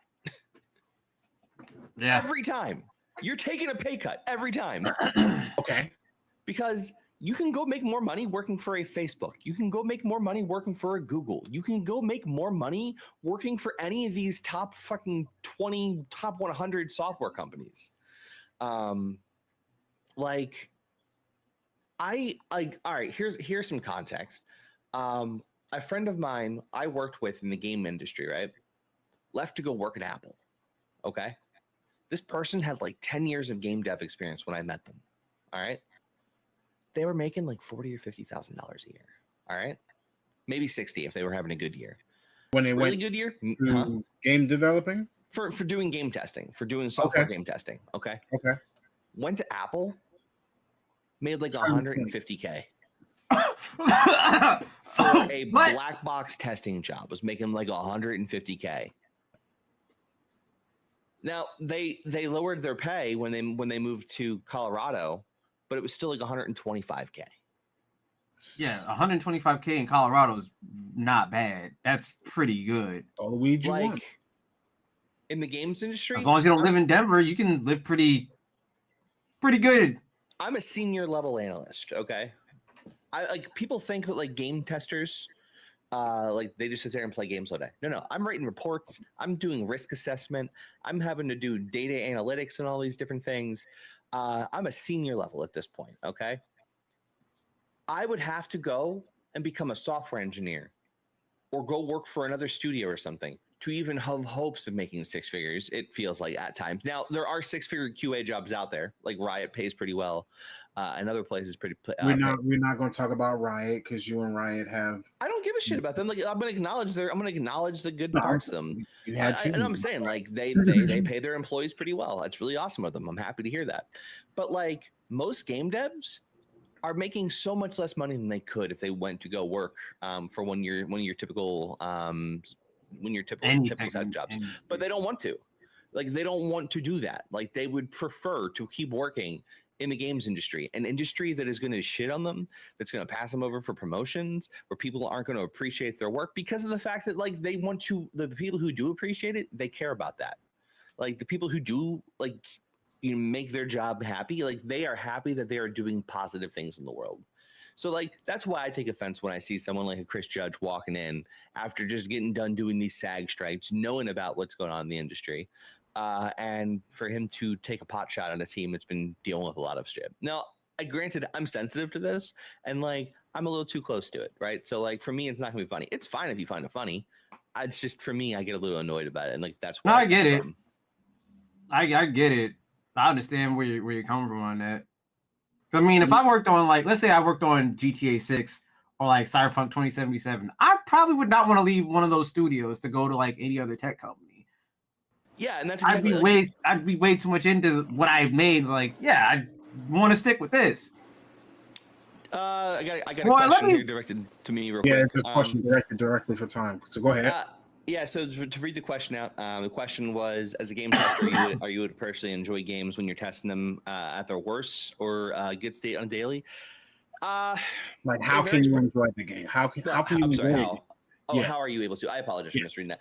I mean, you find it's hard at first. Like when I liken it to when I first started going to film school or art school. I used to pick movies apart all the time because like I was going through compositing classes. So like for me, like Winter Soldier is like I think it was Winter Soldier. No, it was the first Captain America. There's some color grading in the first Captain America that just annoys the ever living hell out of me to this day. Because it's a little too green.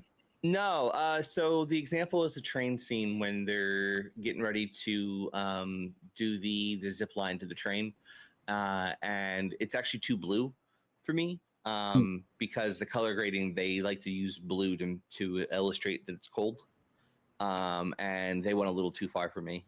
So it feels like I didn't see the first Captain America.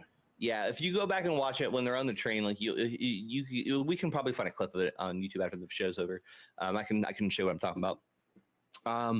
But you just kind of get thick skin to it. Like, and the truth is, like, you want to try and when you're getting started, pick games. For me, at least, this is how it operated for me. I tried picking games that I liked but didn't like love. So like it wasn't really killing my joy of it. Like one of my early games was like Gears of War. I like Gears of War, but I don't love it. But yeah, it can definitely So that impact when you it. played it, you didn't pick it apart. So that when you played it, it wasn't as though you were looking for something. It was really more so like when I got home, I wasn't impacting what I played at home. I enjoyed it enough that I could sit there and play it all day and test it and like not care. And actually, one of the cool things about seeing games at their worst is you can appreciate them more when they're at their best. It definitely can kind of suck, but it's actually really fun at times. Like when you're early on in your career and you're having to play games when they're at their worst on the daily, it can be kind of fun because like when you're early on and like you're in like the modern way of doing it these days is through contracting agencies. But like you have like a small group of people that you're playing with, and like there was one day we walked into Gears. And this is like one of the funniest things for me. It's been almost 10 years now. And like, this is like, I still laugh at this. We come walking in one day, we're getting ready to do multiplayer matches. And like a few of the character models were loading in on the ground because someone had checked in some character rigs and they broke the models. So like, if you got like two different of the swarm, it was basically land sharks just running around the map. And like it was so funny because you couldn't hit them because like the weapons were on the ground. So it was like whoever got that and those rounds were OP. But like you find small things to do basically. Like you make video like montages and stuff of the weird stupid stuff that you see. You laugh about it with your coworkers. Like it honestly, like seeing games in their worst is actually kind of fun. Like it's actually really interesting. So it hasn't been hard for me. The hard part for me was getting out of the game testing mode. So that's when I say it was hard for me, that's what I'm talking about. Because like when you get into game testing mode, for me at least, it was hard to get home. It was hard for me to come home from work and just sit down and enjoy playing games. Because like my direct example is I was playing The Last of Us Remastered when I first got into the industry. And while I was playing Last of Us Remastered, I hit some areas where like there was level of depth is a lot, if you're not familiar, popping. And basically what that is when you're playing games, not everything can load in at once at times on the older stuff at least. So like you'd be walking and like you'd see parts of the city streets popping in and out. And you know, for people who are just playing games and all that, like they might not observe that. Like that might not be something that registers for you because you're just too caught up in the moment. You're too caught up in the story. But like when you're spending your day looking for those kinds of flaws, like it's really hard for me at least to turn that part of my brain off. So like I had to learn how to not look for the flaws in games as much, I would say, is like ultimately what it boils down to. Sorry for the LOD drives me up long-winded the rant. wall. That's like the first thing I noticed too. Hmm? That's the first thing I noticed is LOD. Like that drives me up the wall. Yeah, LOD is like the thing that drives me nutty. It's actually one of the things that will cause me to like be anal. Like I just sat there for a good 15 minutes. Listen, Tones, okay? We talked about sausage enough last week. We talked about Oh BLM. yeah, yo, last week We was don't wild. need to talk about, like, come on now. I just said anal. I don't know where it is. Pause. I don't get it. First, you're not on board with BLM. Now you're laughing about anal. So anyway, You started this, not me. we're gonna talk about one or two other things. I know we got a couple of things that we want to touch on. One of the first things that we want to touch on, and I just want to let you guys know, and this is something that hits me a little near and dear to my heart. But Mr. T-Pain, shout out to Teddy Pendergrass Down, aka Mr. Fahim. So T-Pain actually recently did a interview, and he said that he used to actually be in the No Pixels GTA 5 RP server, and he actually confirmed that he was banned from playing GTA 5 RP because he was working on GTA 6. He had an actual part in GTA 6. So this is before they acquired before they hired on the modders who created 5M and Red M and things of that nature. So at this point in time, I guess we can say that, we have confirmation that Mr. T-Pain is going to be somewhat involved somewhere in GTA 6. That's one. Maybe a DJ? Could be a radio station DJ. He could be a character. He could be a sub. He could be a sub character, a main. We don't know. Look, he hasn't said any details about the part that he plays, how big the role is, how small the role is, whether it's just that he has songs in GTA 6 that he made just for GTA 6 or whatever the case. We don't know if he's just going to be on GTA radio. We don't know. But we do know that he's in GTA 6 somewhere. And you better believe that when I'm playing GTA 6, I'm going to be looking for his voice because his voice is very distinct. Facts. I mean, it is, unless he's under the goddamn mask on a Masked Singer. Well, they actually had a voice change on his speaking voice, but if you were familiar with his singing, you knew it. Because, he didn't really do a bunch of singing. And yes, he is from Florida. And so, because he's getting so big and he's, essentially because GTA 6 is Florida, it's can you really do Florida without a native Floridian really being a part of the game? Whether you got a Rick Ross or Trick Daddy in there or something, you know what I'm saying? You want at least somebody who's native to some part of Florida involved in your game, in that culture. So look, you're on this show. We don't tolerate any T-Pain slander. So hell no, T-Pain's a man. That man's a national treasure. He is. Absolutely.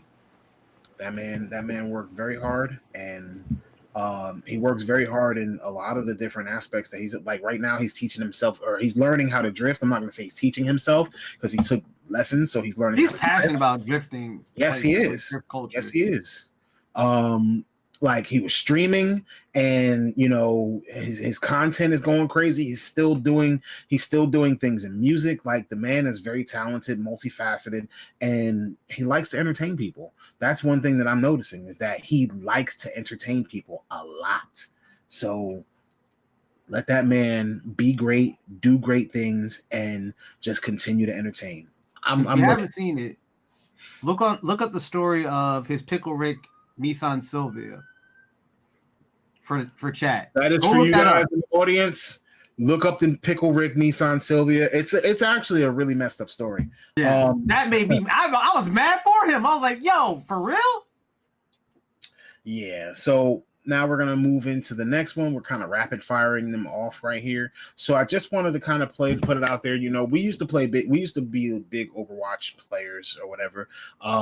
So we actually just recently had an announcement from the director of content or something, one of the directors of Overwatch 2, and essentially what we're going to be letting you know is that they're actually changing a few things in season 9. The initial announcement was that in season 9 for Overwatch 2, they were going to kind of make a big change to the game, and every character was going to kind of have their own built-in healing mechanic.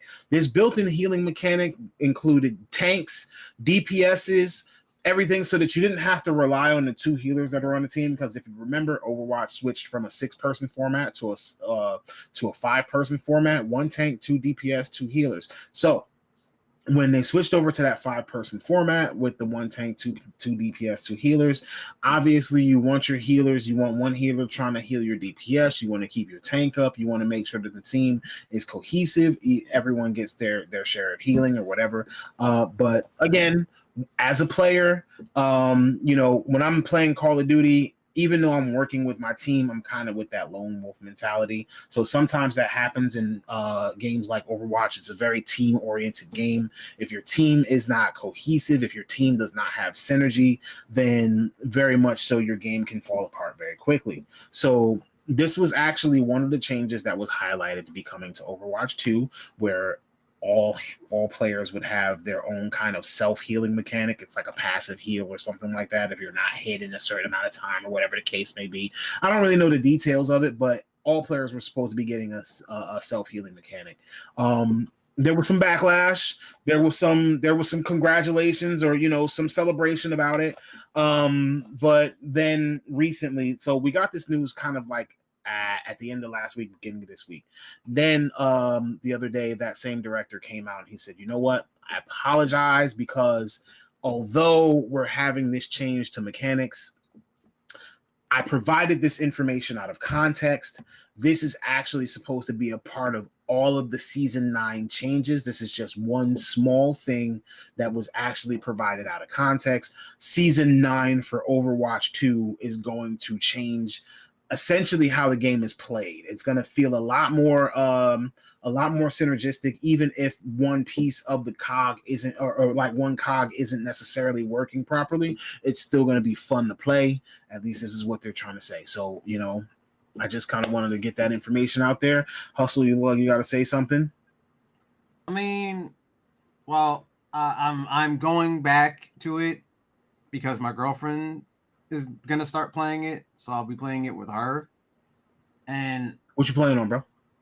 I'm playing on PC. She's gonna play it on Switch. So I'm going back to Overwatch is on Switch? Yeah. Bro, that's crazy. You know that? No.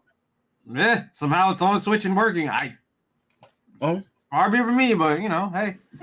That's also big news. Supposedly there's like a Switch 2 release period leak. Is it for real, or is this just another one of those things where it's like, oh, some retailer in Australia? Well, that's why I didn't really rush to say anything about it, because there's supposedly the Switch 2 is supposed to come out, or whatever the next console is, because Nintendo don't go back. No. Let me be clear. Nintendo don't go back and do a 2. So supposedly we might be expecting a new console from Nintendo in the fall of this year. Supposedly. Again. Allegedly, supposedly. Don't quote me on it. Do they need to, though? What? From a okay. No. From a technical standpoint, yes, they need to. From a financial standpoint, do they need to, though? Oh, no, I think the lion, not the lion. I said I think the lion ate my phone.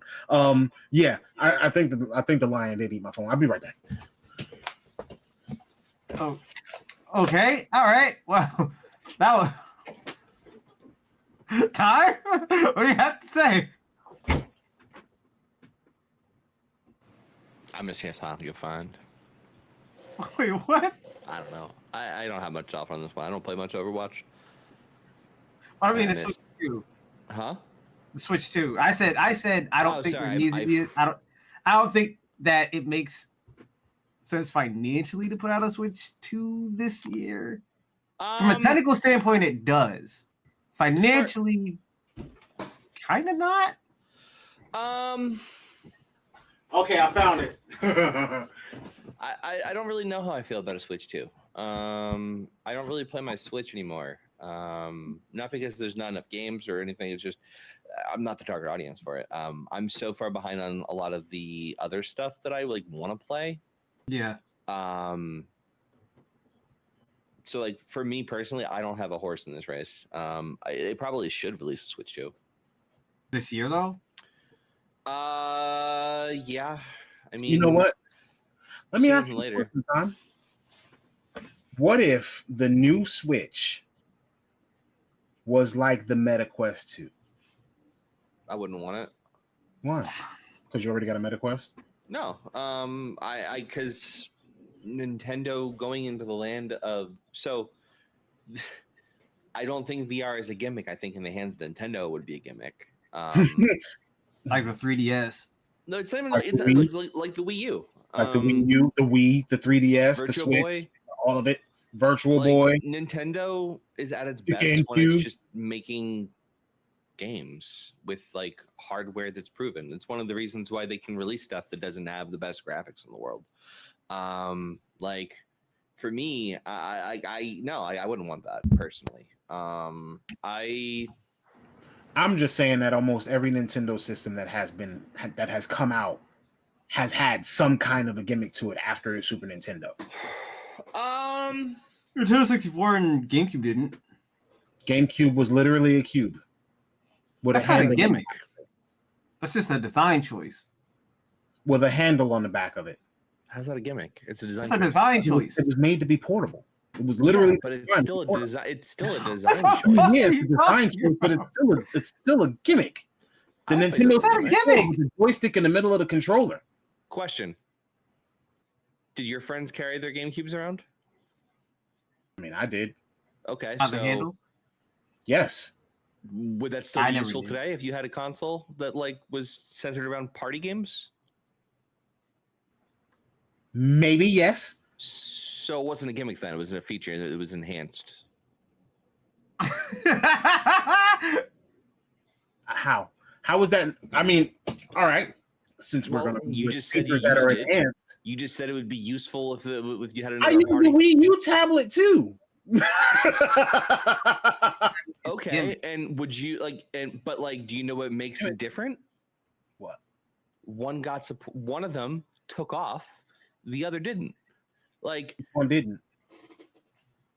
The the Wii U didn't tablet take off. did not GameCube fucking take did. off. And don't you Oh. even try and say that it did. Because What are we talking half the about? reason I'm so mad about the Wii U is because it should have had so much more.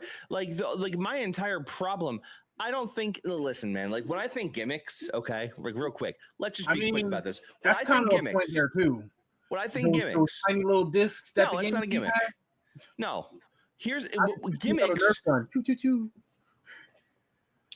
Gimmicks are like gimmicks are something that you try and push, but ultimately just it doesn't catch on the way it should, right? Yeah. Like when I think gimmicks, I think like Virtual Boy, right? That was a gimmick. I'm about to say that too. When I think gimmicks, I think and this is a good case of something that didn't have to be a gimmick. It turned into a gimmick. The Wii U tablet. That is something that didn't have to be a gimmick. It turned into a gimmick because of the fact that it wasn't used properly. Because of the because the overhead costs for developing for that weren't worth it. Like a gimmick, the Valve Index, one of the coolest things. The knuckle controllers, so dope. Very gimmicky because of the fact that the install rate for it's never gonna like be there. What the fuck is the Valve Index?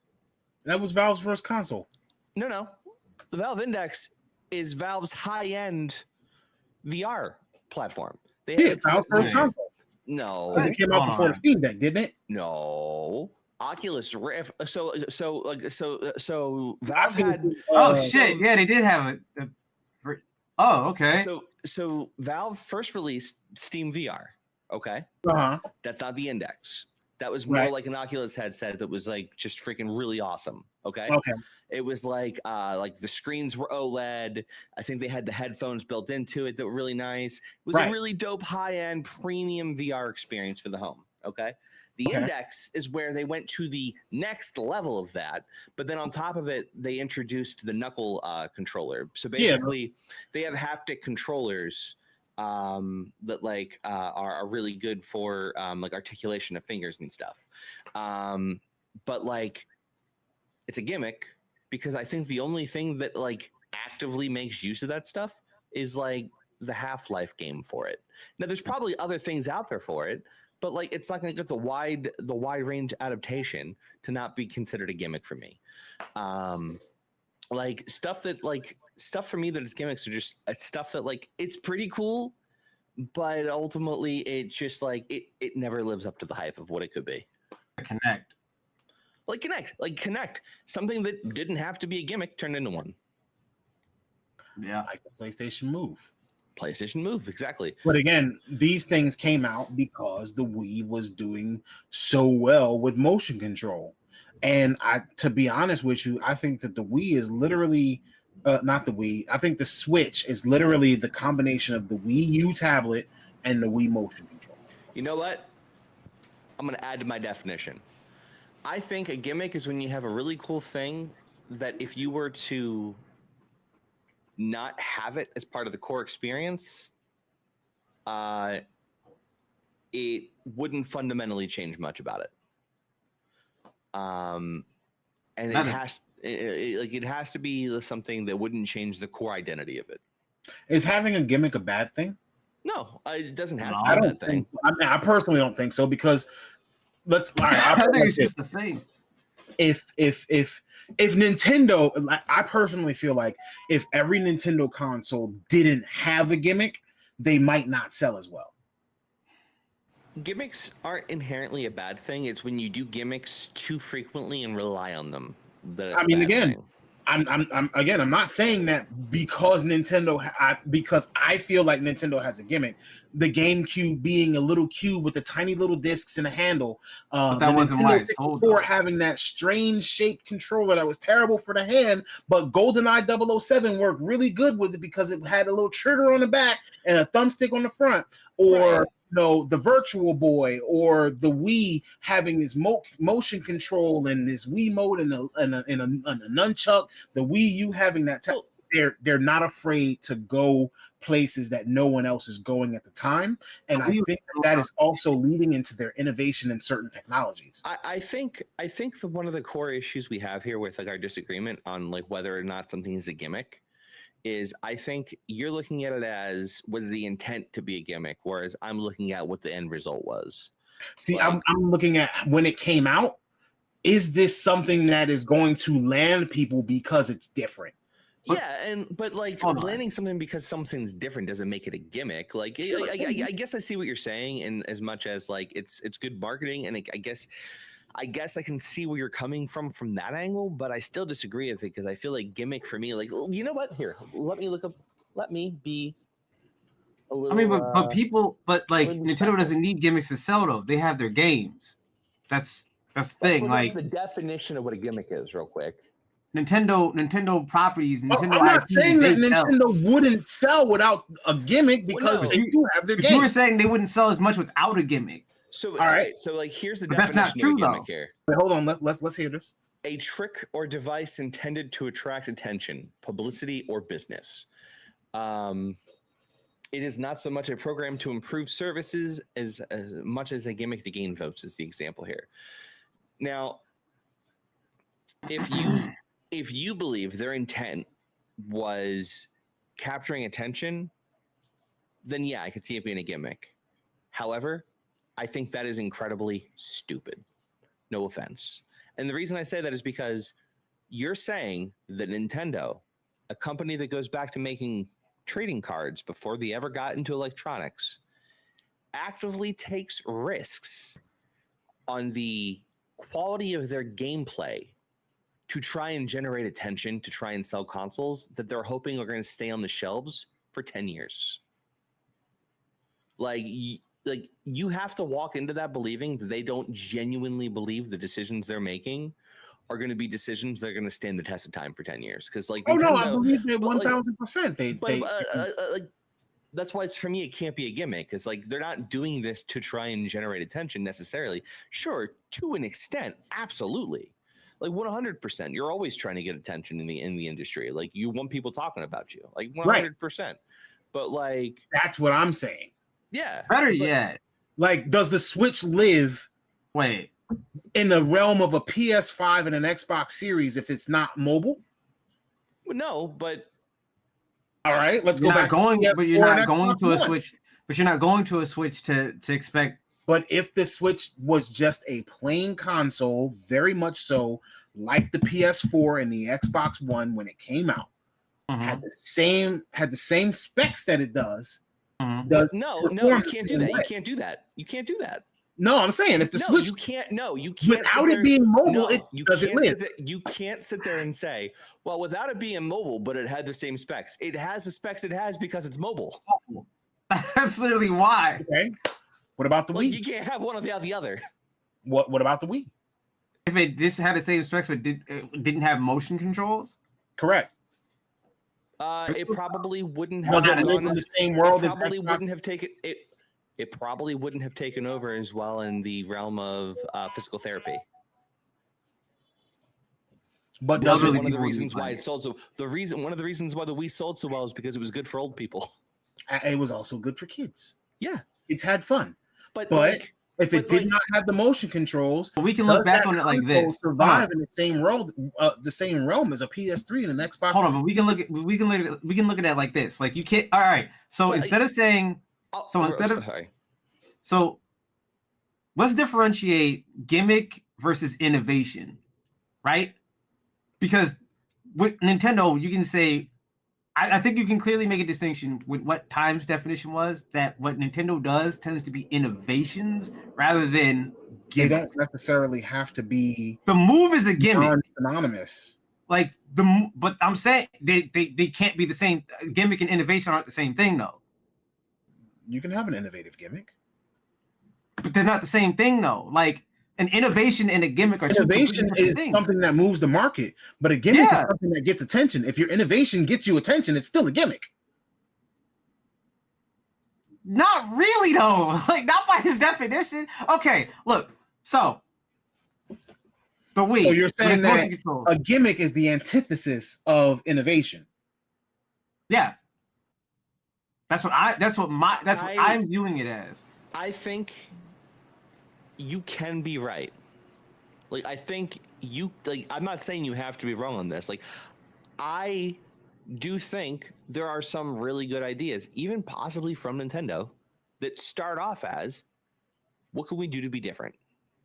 Like, I think that's what everyone should be asking themselves. Nintendo being different is something that they pride themselves on because 100%. they But, are like, definitely. you understand that the word gimmick has a negative connotation, though, right?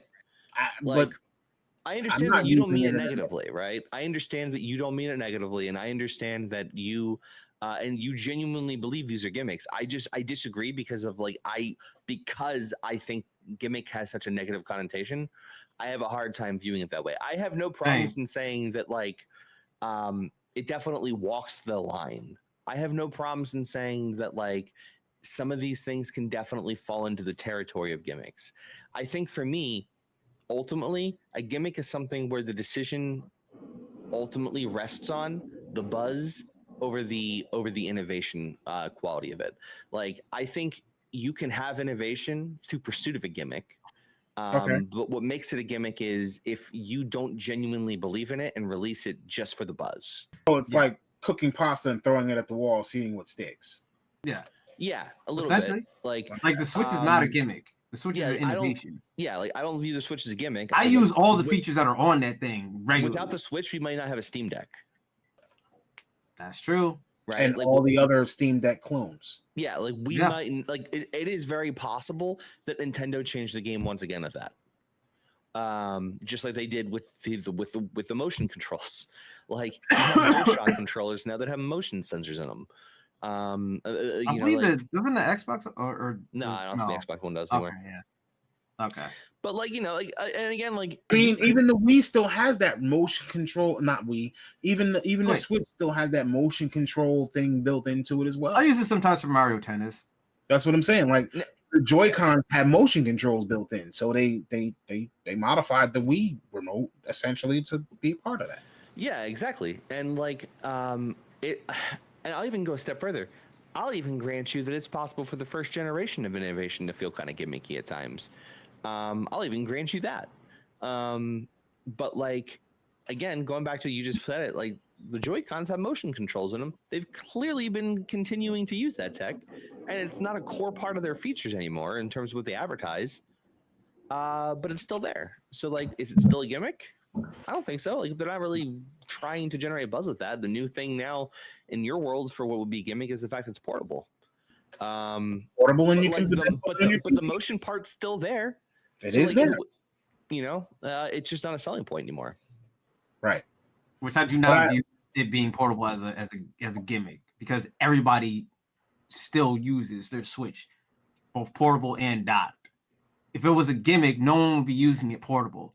A lot of people I know travel around with their Switch or a Steam Deck, so it's definitely there for it's an innovation, right there. I travel with both when I travel. See, you use both. Yeah.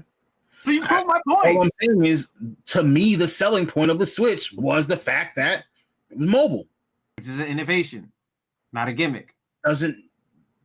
Again, because gimmick has a negative connotation, maybe gimmick is the wrong word. But that is not a gimmick. No, don't do that. That's the selling point. To me, a selling point is a gimmick. What's the catch? What is supposed to catch me? A feature. Or well, if we're talking about consoles, honestly, the game should be catching you. That should be the first and foremost thing. For me, the game's what catches me. I don't give a fuck about the features. What catches me with the PlayStation versus the Xbox? Since we're gonna games, go there. For me, no, that's not it. For me, I mean, sometimes the gimmick is just the fact that the controller is different. The joystick is in a different place. Do you know how many people I know that play Xbox and say they hate the PlayStation controller because when they use the two joysticks close together, their thumbs touch? I think that's fucking weird too. I think it depends on the games people play. So for me, the thing that attracted me to Xbox over PlayStation for a long ass time was going back to the discussion we had a few weeks ago. I play a lot of sports games, and for me, I felt like the Xbox just handled sports games better. There was something about the controller, and I felt like shooters played better on the Xbox. For me, I also think that in 2024, I think both consoles are pretty on equal footing. Pretty much. I would say, yeah, it's hard to argue one console over the other in 2024 between the Xbox and PlayStation. They're so similar now in terms of power. It's like that's a moot point that, like, you can't even. There's no point in having a discussion because it's usually going to be a bad faith argument anyway. Well, yeah. You said shooters play better on Xbox is wild. Let me explain. Shooters playing better. We're talking controller, not performance. The way the controller is set up. One is made for your thumb to be resting here like this, where your fingers are actually pushing triggers. That's why they call them shooters, because on the back buttons there are triggers. So with the way your hands rest, it makes it more comfortable for your hands to move around and easier to transition with shooters. For me, I think that fighters perform better on the PlayStation because your D-pad had individual buttons rather than kind of like a face value all-in-one button. So I think that the individual buttons did better for button inputs when it came to fighting games. That's actually one of the reasons I like the Elite controller, is because you can get that traditional D-pad on it. Now PlayStation's got their own Elite controller. You can do similar stuff too now. Yeah, I mean, shooters play. I'm sorry, I just feel like shooters play better on the Xbox. I can't help. Now you can get controllers where you can swap out the joysticks positions and shit, so it doesn't. Now that doesn't even matter. So. It's not even just that. Some of it comes down to FPS. Some of it comes down to how it performs. Like there are different. For me, I never really cared what. For me personally, because I played through controllers, keyboard, mouse, all that other shit, it never really mattered to me what the controller was. Like, I'm gonna play it no matter what. It doesn't matter. The only controller I can genuinely say that I would never play, like, let's say a shooter on, is the Joy-Cons, because like they're too thin and my fingers are like too close together to where the quote unquote triggers would be. I can't do it. I've tried it. I don't like how it feels. You know, I'm gonna be honest with you. I have a whole lot of biases on this. Number one, when I say shooters play better on the Xbox, you have to bear in mind, Halo for a long ass time was the only shooter I gave any two shits about, and to this day remains to be probably one of the only shooters I care about. I like Call of Duty, but I don't love it. And Halo is just my go-to for a shooter because I'm an old man. But the reality of it for me is like, yeah, like what everything you said is very accurate there. Like, I just prefer the Xbox. I'm an Xbox fanboy. I love Yeah, my no, I'm PlayStation, saying like, but well, I'm saying, well, yeah, I think all I'm saying is PlayStation now better is for like, RPGs. all I'm saying is now you can pretty much get your controller preference on either console now. So now that doesn't even matter.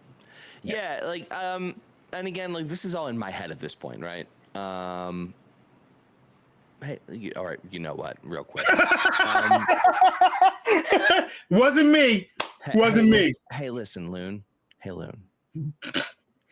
In like PS gang. in like 5 years, come talk to me, because Yikes. Sony's fumbling hard, man. I enjoy it. Enjoy. Hi, real quick.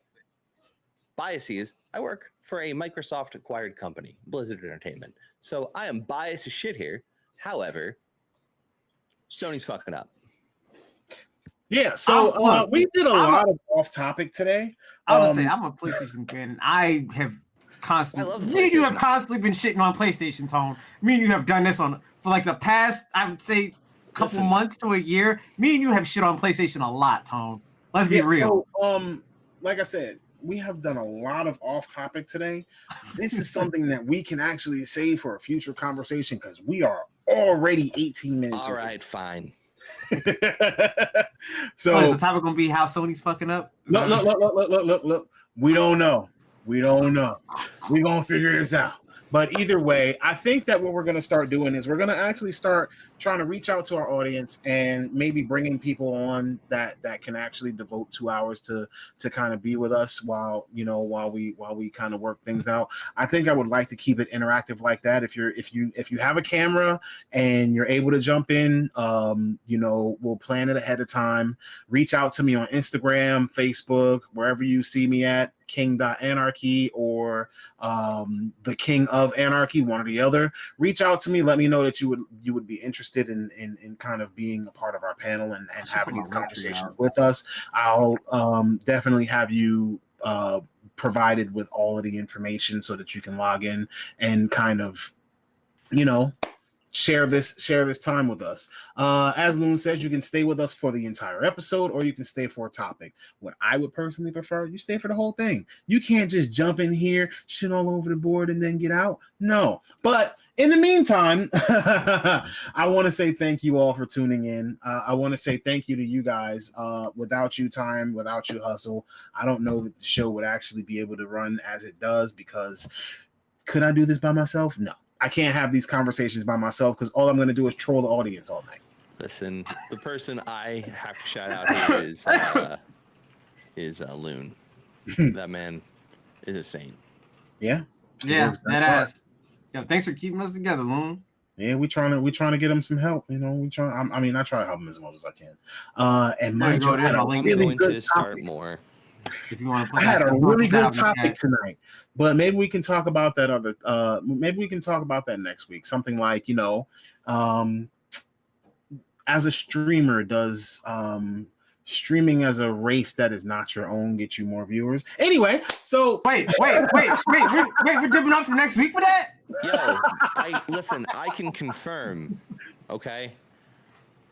What? We're dipping off for the next week. We're not even like touching that one right now, bruh. All right, I'm gonna buy my big Black and Jack shirt for next week.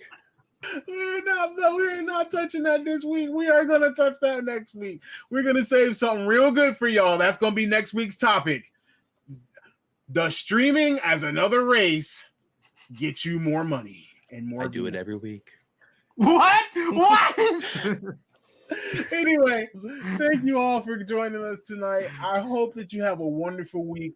Please look forward to us being back next Wednesday at 8:30 p.m. You know where to find us. It's Start Button Live. I'm King Anarchy. We have Time Traveling and Hustle here with us. And remember, whenever Don't you have a cancel me. goal, all you got to do is press the start button. Good night. Like, comment, subscribe, share, all that stuff. Absolutely.